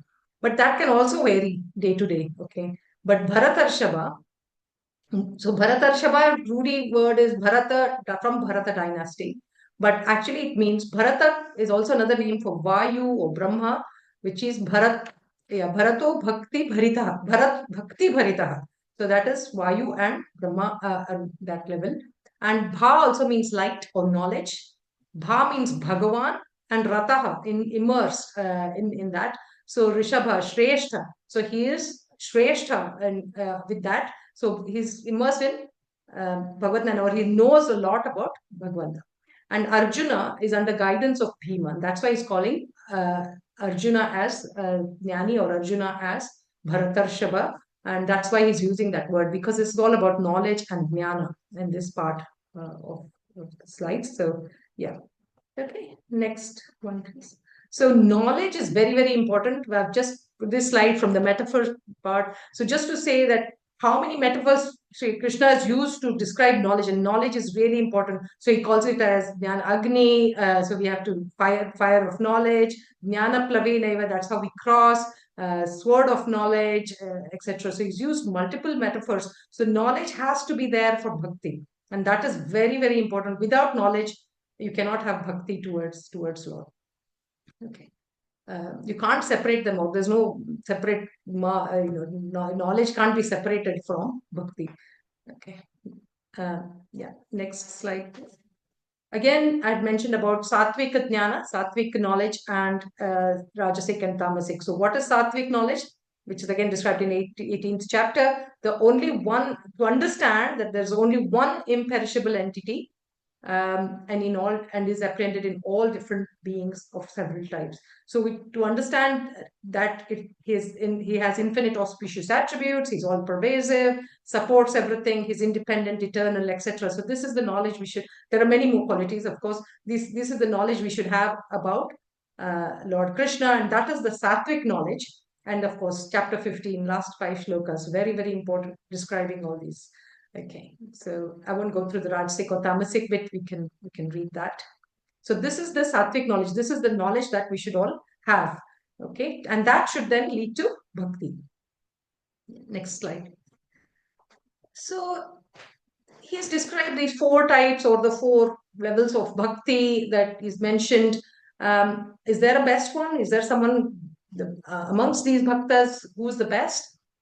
So in the 17th shloka, it says, Tesham jnani nityayuktaha eka bhaktir vishishyate priyo hi jnaninyothyartham sacha mama priyaha. So he's saying that bhakta who's always contemplating, always thinking of Lord, nityayukta and eka bhaktir. So, and devoted only to Lord Krishna. So, and ekanta bhakta. And who's the best example that we had used before? Same, Vayu or like Hanuman or Bhima or Madhva. So, Bhima is a great example in Mahabharata, and you take any example, any situation, you can put that into this bhakti definition or nitya yukta and eka bhakti definition. Again, we have looked at the bhakti definition from Jayatitha, Parameshwar Bhakti Nama. So this one we all know. So many times we have looked at this Niravadika, Ananta, Anavadya, Kalyana, Gunatva, Jnana Purvaka. So again, Jnana Purvaka comes here. So with knowledge. So bhakti has to be with knowledge, Jnana Purvaka. And Swatma, Atmiya, Samasta Vastubhyo. Yeah. So beyond all the self, anything belonging to self or any relatives belonging to us, it has to be above that. So what did Bhima do when Ghatotkacha died?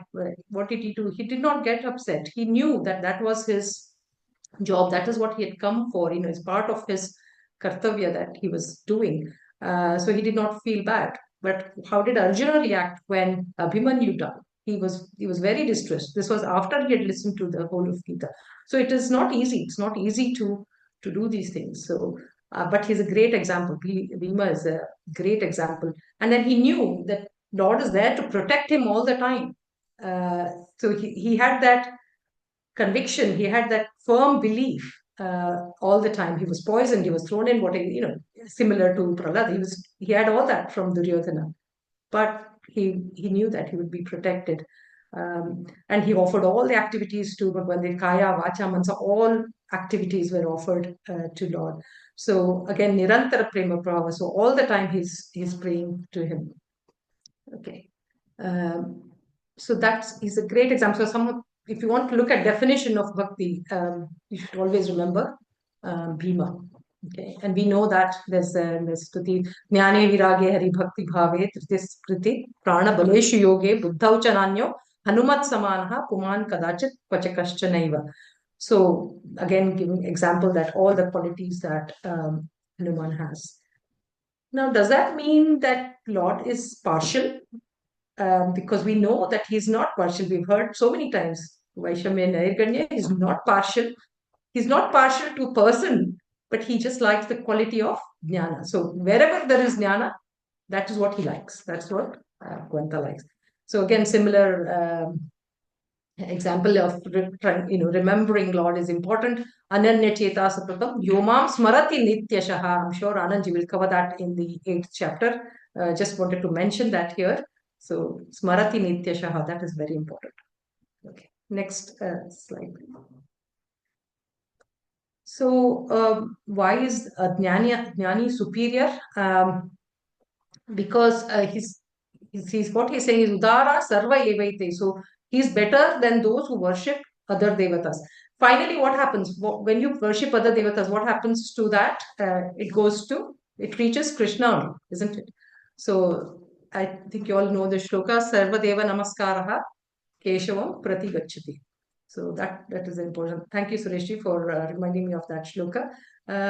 And he will reach, the devotee will reach if he's doing all this. He's remembering Lord, he's thinking of Lord in everyone else.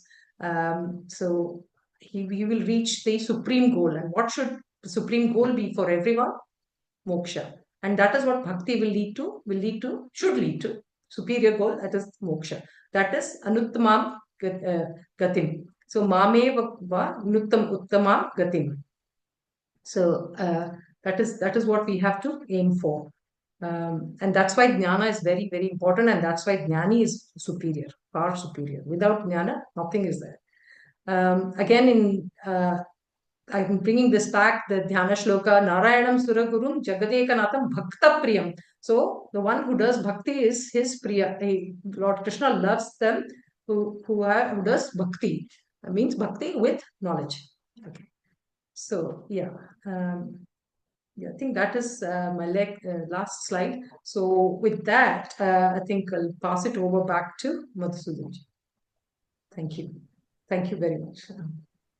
Thank you very much, Neetaji. So may I request GV Srinivasan ji and Venkat ji and Suresh also to just switch on their videos, and maybe we have a Q&A session. I think we got time.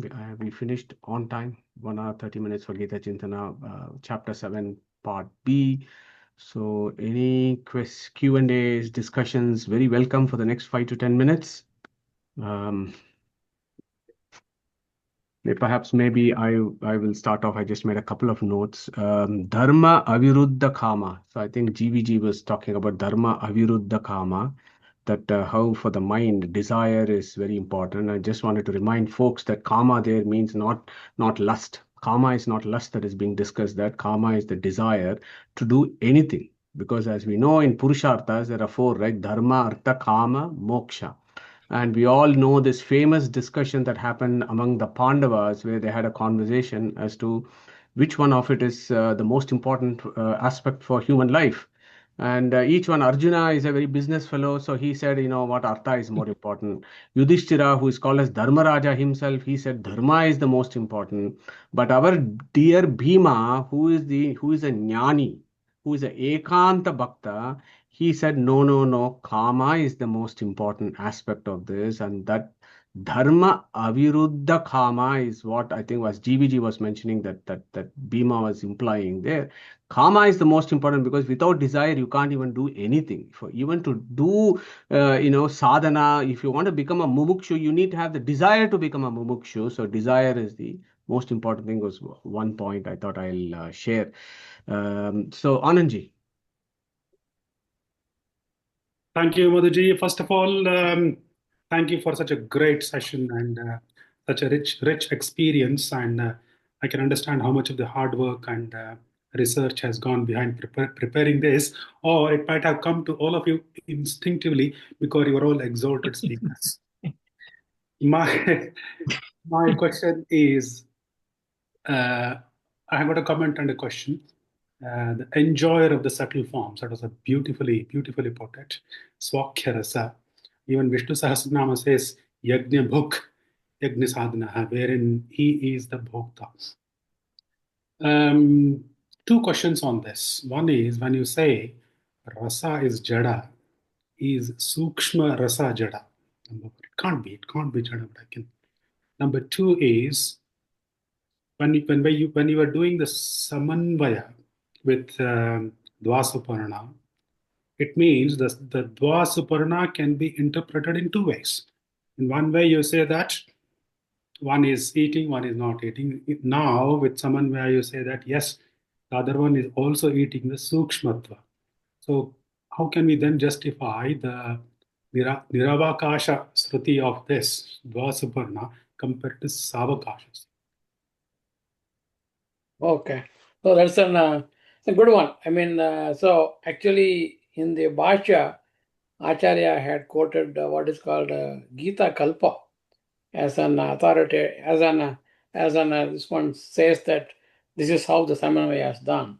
So I did not quote that particular one, but it is there in the Acharya Bhashya, where he has quoted the Gita Kalpa, essentially meaning same thing when it comes to the kind of rasa aspect of it, right? Or the sukshma, he takes it and then rejects the stula of it.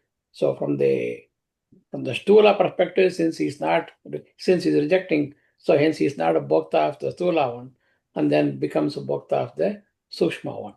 So that is so it is just not my word. It is Acharya has given Gita Kalpa as an reference for that.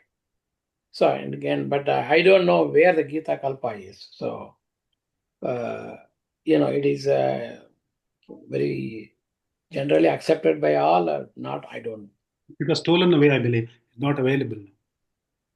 Maybe there are many things that Acharya quotes that are not available. So again, I have not come across, I have not heard of that. So it is, but there is a pramana for it. To answer, so GVG, to answer his question, which is the Niravakasha Pramana is Dvasupranasa Vijasakaya Samanam Vriksham Parishashvajate Dayoranyat Pipalam Swadavati Anashnan like Anashnan.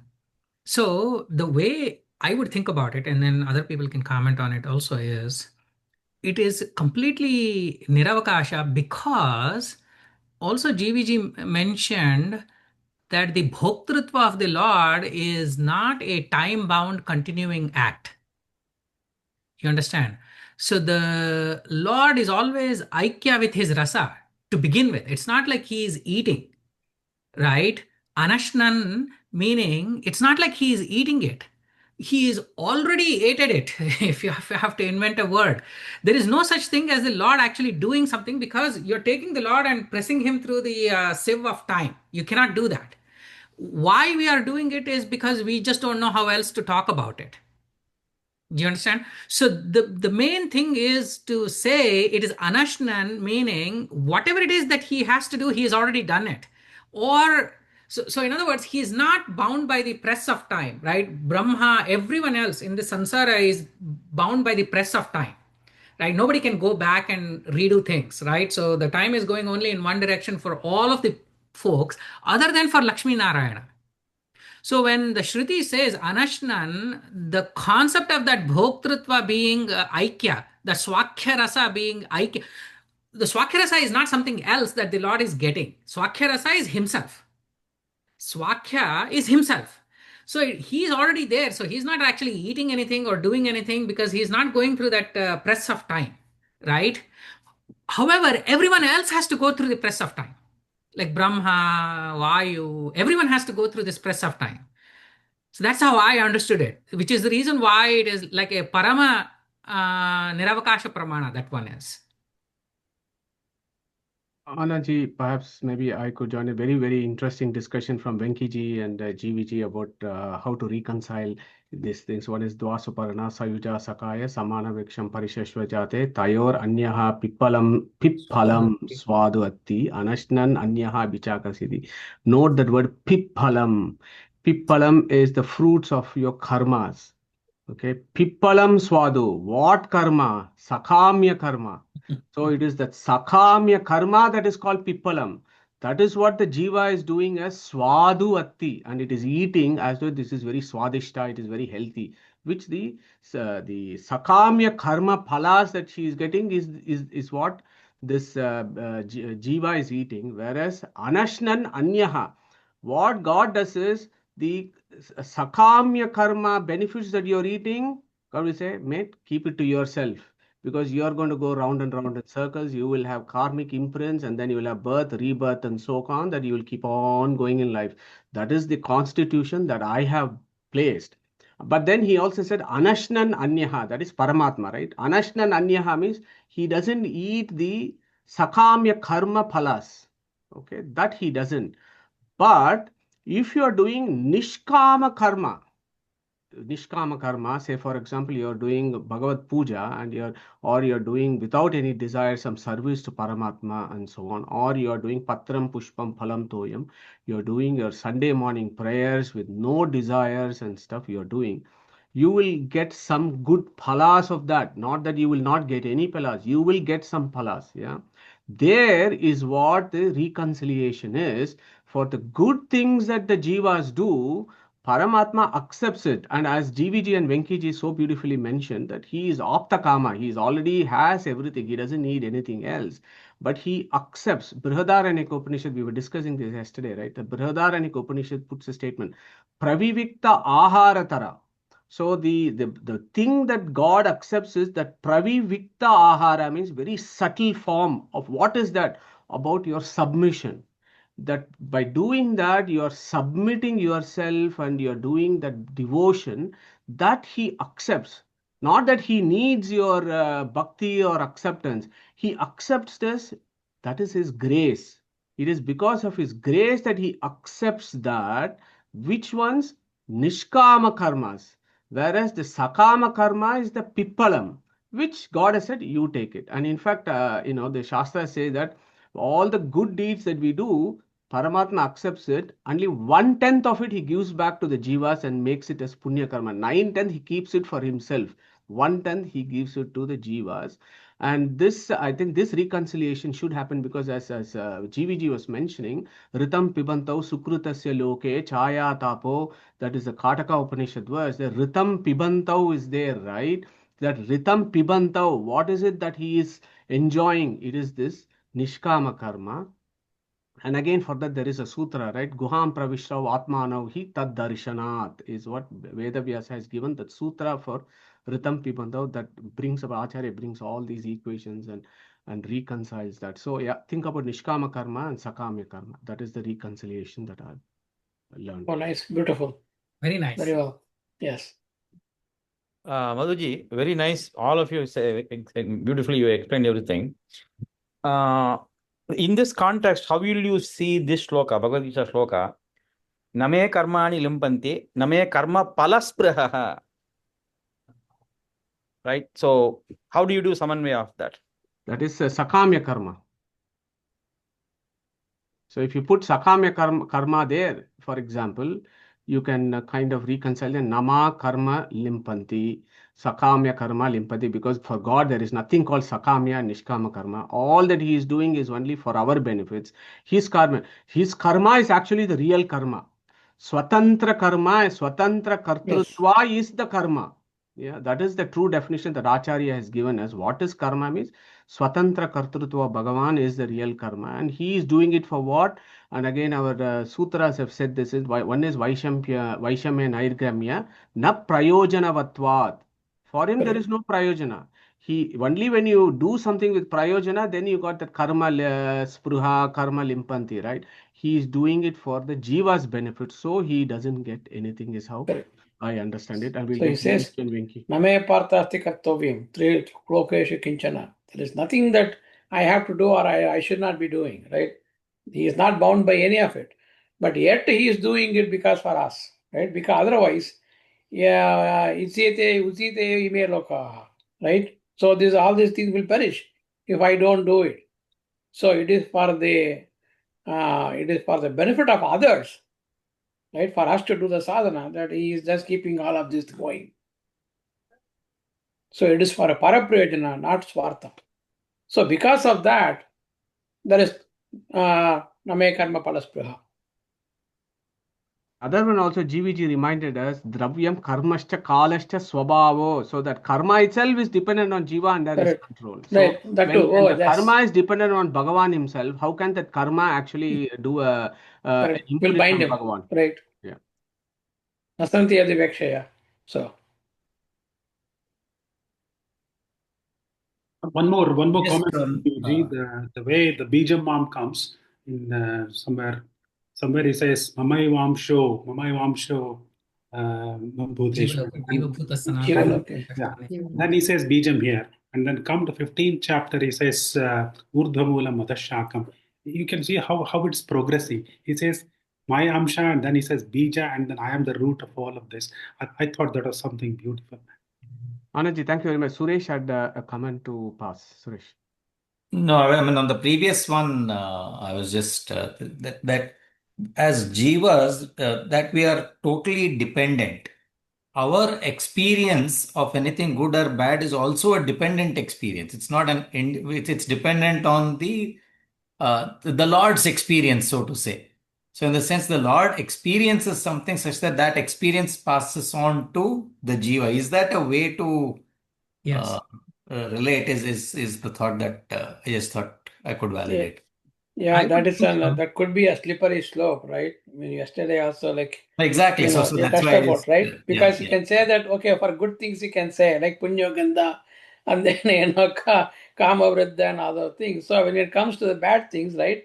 So as though then if Lord is not doing it, then that means if He is the doer of everything, then how is He not doing it? And if He is the Bhoktaram of everything, then how is He not kind of, like for example, if it's dukkha, if it is not, how does it affect him or whatever, right? So it is a double-edged sword that way, There, right? yeah, great, Juj. I mean, in the sense that when dukkha is, it's when you say it for Paramatma, it means that he is the not that he is dukhi, he is the owner of it. In the sense, he controls it. He controls it, and So, and and he knows what it is. I mean, huh. one doesn't have to experience it to know, right? So the way we were saying, there's nothing for him to experience, but Correct.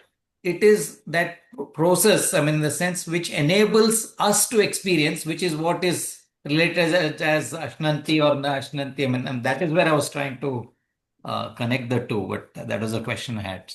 Also, Suresh ji, if you take Dukkha, Dukki, and all that, and if you are a Chaitanya Mahaprabhu who is a Vyakarana Pandit and he is a great epistemologist and etymologist and he can split, then he would even say Dukki, I will split it into D, U, K, H, and I, and the Varanatmaka Saddha, the in Vedas, they celebrate these attributes of Paramatma and so on. So in that Sarva Shabda Vachyatva, you can, every sound and the letter of the universe will have to celebrate his glory. So that is how you could do that.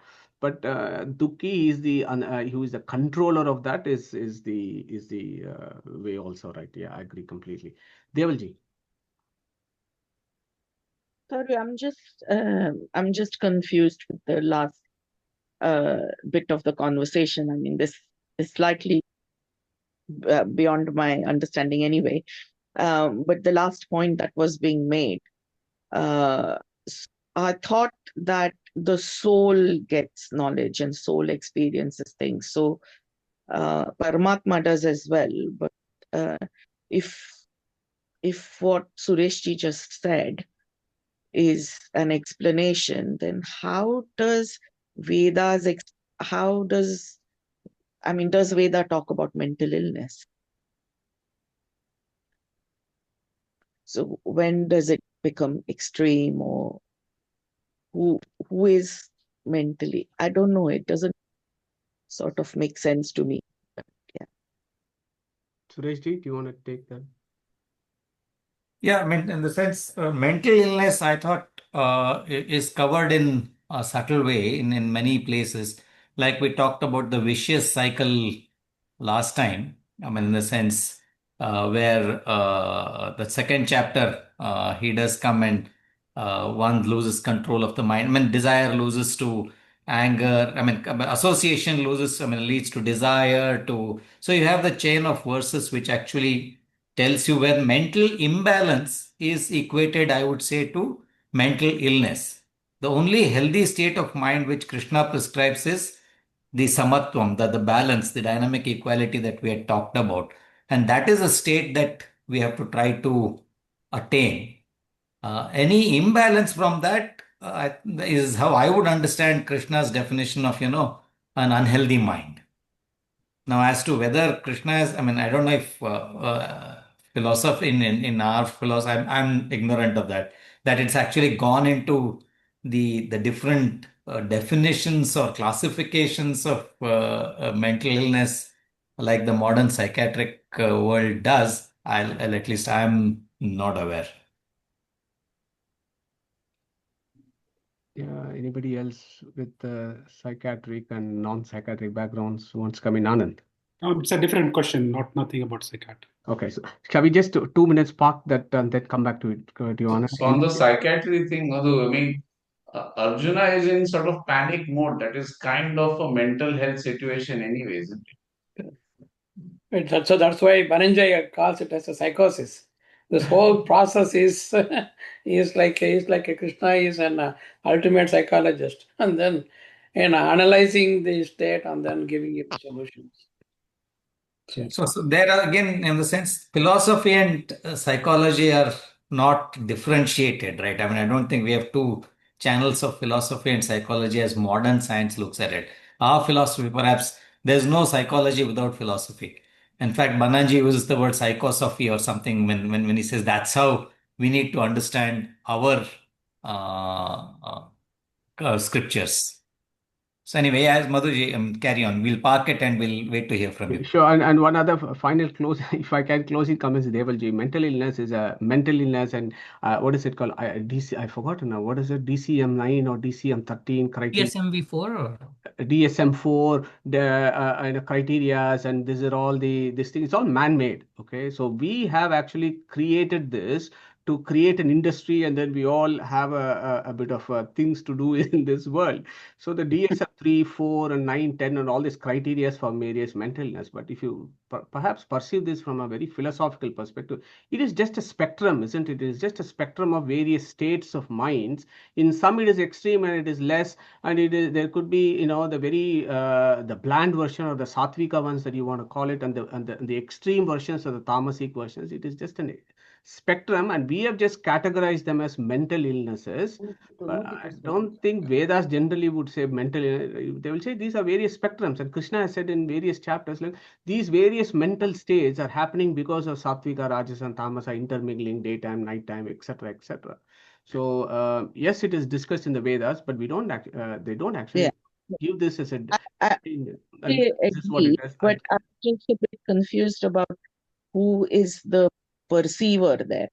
I think I got confused with that a little bit, but that's fine. Yeah. So manovritti, right? Everything that is happening is I think generally everybody accepts that mental illness is organic. Primarily, there has to be something, an organic component of the mind that is leading to this, but that is for a different conversation. But it is a Right. manovritti. So there is this modifications of the mind that is happening, and the soul is experiencing that modification. So that is the manovritti jnana. Knowledge is experienced only by the soul. Mind will not experience the knowledge. Only the soul can experience the knowledge. That is 100% from the Vedic perspective. So hope that answers something. But Raj? Tapatrayas includes this, isn't it? Adhyatmika, Adhibhutika, and Adhidaya, because it does include the mental illness. Sorry, Rajya. Raj, and then we'll go to Anand. Sorry, I mean, just wanted to point out, really, I'm not going into the deep discussion of this. One of the colleagues of MS Keshavan, who is the Harvard professor in psychiatry, many of you may know his name, his colleague came on the interview, and behind him, he had the picture of Bhagavad Gita, or Krishna and Arjuna, huge poster. And he reacted and said that the greatest counselor actually has been or was Krishna, has that basically he's the greatest psychiatrist, and then that's what he does to Arjuna, I think, or many other difficulties or illnesses of the mind. That's all I wanted to just point out, really. Thank you. Thank you, Raji. Excellent comments. Anand. Yeah, mine was on the first slide. Thank you very much for that, Paratara and Paratama. It was very clear, but I thought when he says Mattaf Parataram, and because it is comparative rather than superlative, I thought it means there is none equal to me. When he says there is none equal to me, then it naturally means there is nobody superior to me. So that's how I thought. But you gave quite a few explanations that were good.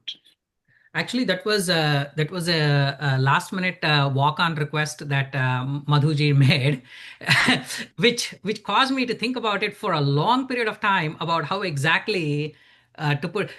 In other words, it was something which was available to my mind, but I had not figured out how to explain it to anyone. And so it caused me to spend a little time to explain it, because there are three aspects of it. One, he is trying to negate the Saguna and Nirguna Brahma, meaning the Lord is complete in himself.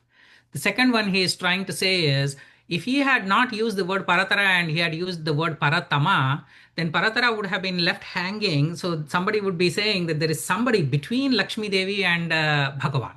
So there is a lot of strategic objectives that the Lord has and Bhagavan Vedavyasa has in whatever it is that he's trying to say. The strategic objective is to give you a fairly good and comprehensive understanding of what is going on. So he needs to be able to say the Lakshmi Devi and Bhagavanta are Nitya Avayogi. So there is no daylight between them. Then he has to be able to say there is none higher than God. Then he has to be able to say there are multiple real eternal entities that are also existing. And so all of these have to be explained in the context of what they describe. TSR actually explains, what he says is there is the signifier and the significant, right? So there is a signifier which we are using. We are using all these words to signify something, and then there is the ultimate object that is there to signify. And he describes the poetry as the rasa, rasoham apsu kaunteya. The juice of the poetry is in being able to connect the signifier with the signified in these various ways. And so I thought that was the reason why, and quite frankly, every single word is so exhausting to understand, is basically what I'm trying to say. So previously I had done the word sarva. The sarva word itself is very exhausting to understand. The paratara word is also very exhausting to understand. You could literally pick any word in the Gita and it would be significantly exhausting to understand, to the level that like Pramay Deepika, Nyaya Deepika, and all the other ones go. So thanks to Madhuji. Hopefully, if there is anything to add, he could add it. But coming back to Devalji, I wanted to say one very quick thing is, remember how the Lord is saying that Prakritihi Ashtadhaha, in that there is Manasu, Buddhi, and Ahankara, all three of them are included. So the Lord is basically saying that Manas, mental, what you're calling, is also a physical entity. It's not a manas is not the soul. So therefore, if there is a mano roga, which is mental impairment, it's just like another physical roga. I mean, like, somebody might have a skin condition, somebody might have a limping foot, somebody might have something, and then there is something that is a little bit unstable. And it requires a tender loving care, just like you need a wheelchair. Sometimes you need meds to kind of like control it. So that would be what my thought was, that it's not, the manas is not the same as the swabhava or the soul. And so therefore the Lord controls it just like he controls any other insentient entity, is what my thought was. Thank you, Venkiji. So, Anandji, just coming back, that Mattaha Parataram that you brought up, Venkiji did a masterful lecture of that. Over 15 minutes covered what is such a complicated and subtle aspects. I also liked when what Venkiji said, that Krishna did not say Mattaha Param Nasti. Okay, Yeah. folks have to notice this, all this. Yeah. Sometimes, as our Isha, I always find as Isha, we should know what is true knowledge and what is false knowledge also is true knowledge. Yeah. So Krishna didn't say Mattaha Param Nasti. That means what? Besides me, nothing else exists. That would have been an entirely different philosophy altogether. Krishna did not say that. He did not say Mattaha Param Nasti, as Venkiji said. He said Mattaha Parataram Nasti. So, and again, Gita is Upanishad's Sara, right? So, what did Chandogya Upanishad say? Ekameva Advitiyam. When Chandogya Upanishad says the Ekameva Advitiyam, the Advitiyam there does not mean others do not exist. What it means is there is nobody similar to me, nobody higher than me. That is what that Advitiyam means, but there are one and threes. There are others. Two may not be there. There are others. Below me, there are lots of entities. Below me is what Chandogya Upanishad has also said. Shvetashvatar Upanishad also says that. So Krishna is so masterful. So this particular verse is a huge problem for monistic thinkers. And it'll be really interesting to look at the commentaries of the monistic thinkers in this particular word. But that we have to be ever grateful to our Acharya to actually dissect out these kind of verses and give us the Sat Marga, give us the right Marga so that the Sattvic souls can attain liberation. So that I really liked what Venkiji said about Mattaha param nasti. Super, super words that is.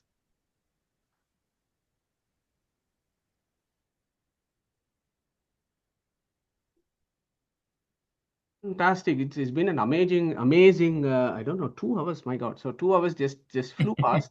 So amazing 2 hours. So I was going to perhaps go back to Venkiji to do a bit of vote of thanks for our contributors for today. And then we will do a brief announcement for what happens next week. So thank you, Madhuji. Thank you very much for the invite, really, for Sureshji for recruiting me, Madhuji for giving the assignment. I think it was a really, really eye-opening assignment for me. And also, Neetaji gave very good suggestions on how we were going, GVG as well. And then look forward to Anandji picking up the 8th chapter, which is going to happen in a couple of weeks. It is what is really amazing about the Bhagavad Gita is the more you think about it, the more it opens up, and it doesn't seem like there is an end to it. And so any shloka is really a great shloka. And and uh, Neetaji actually said, Naman dushkritino mudhaha prapadyante naradhamaha maya apahrita jnana Jnana. bhavamashhritaha. So the Lord is basically saying, you don't want to rely on your bhava. You don't want to rely on your karma phala. Anashritam karma phala is how it. Basically, he's systematically going out and saying, don't rely on any other thing. Don't rely on this mudha bhava. Don't rely on.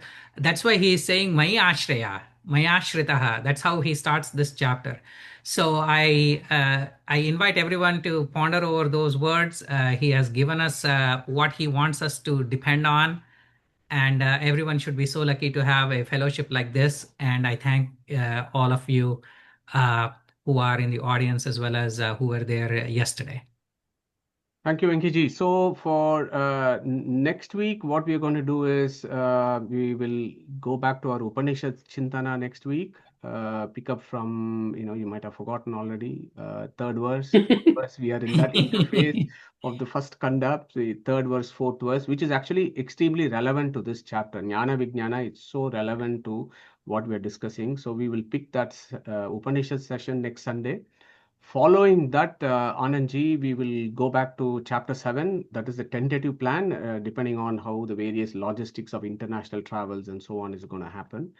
The following week, we will do chapter 7, part C, Prakashji and myself. And then what we plan to do is, of course, Krishna finishes, you need to know 6 entities. It's very important is how he has finished the last one.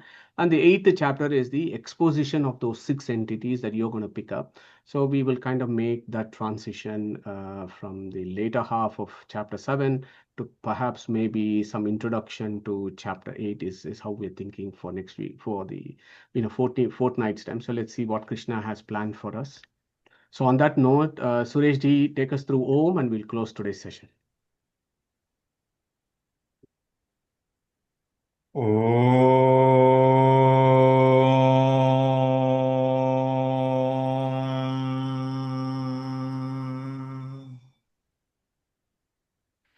Hare Krishna, everyone. Take care and we'll catch up again next Sunday. Hare Krishna.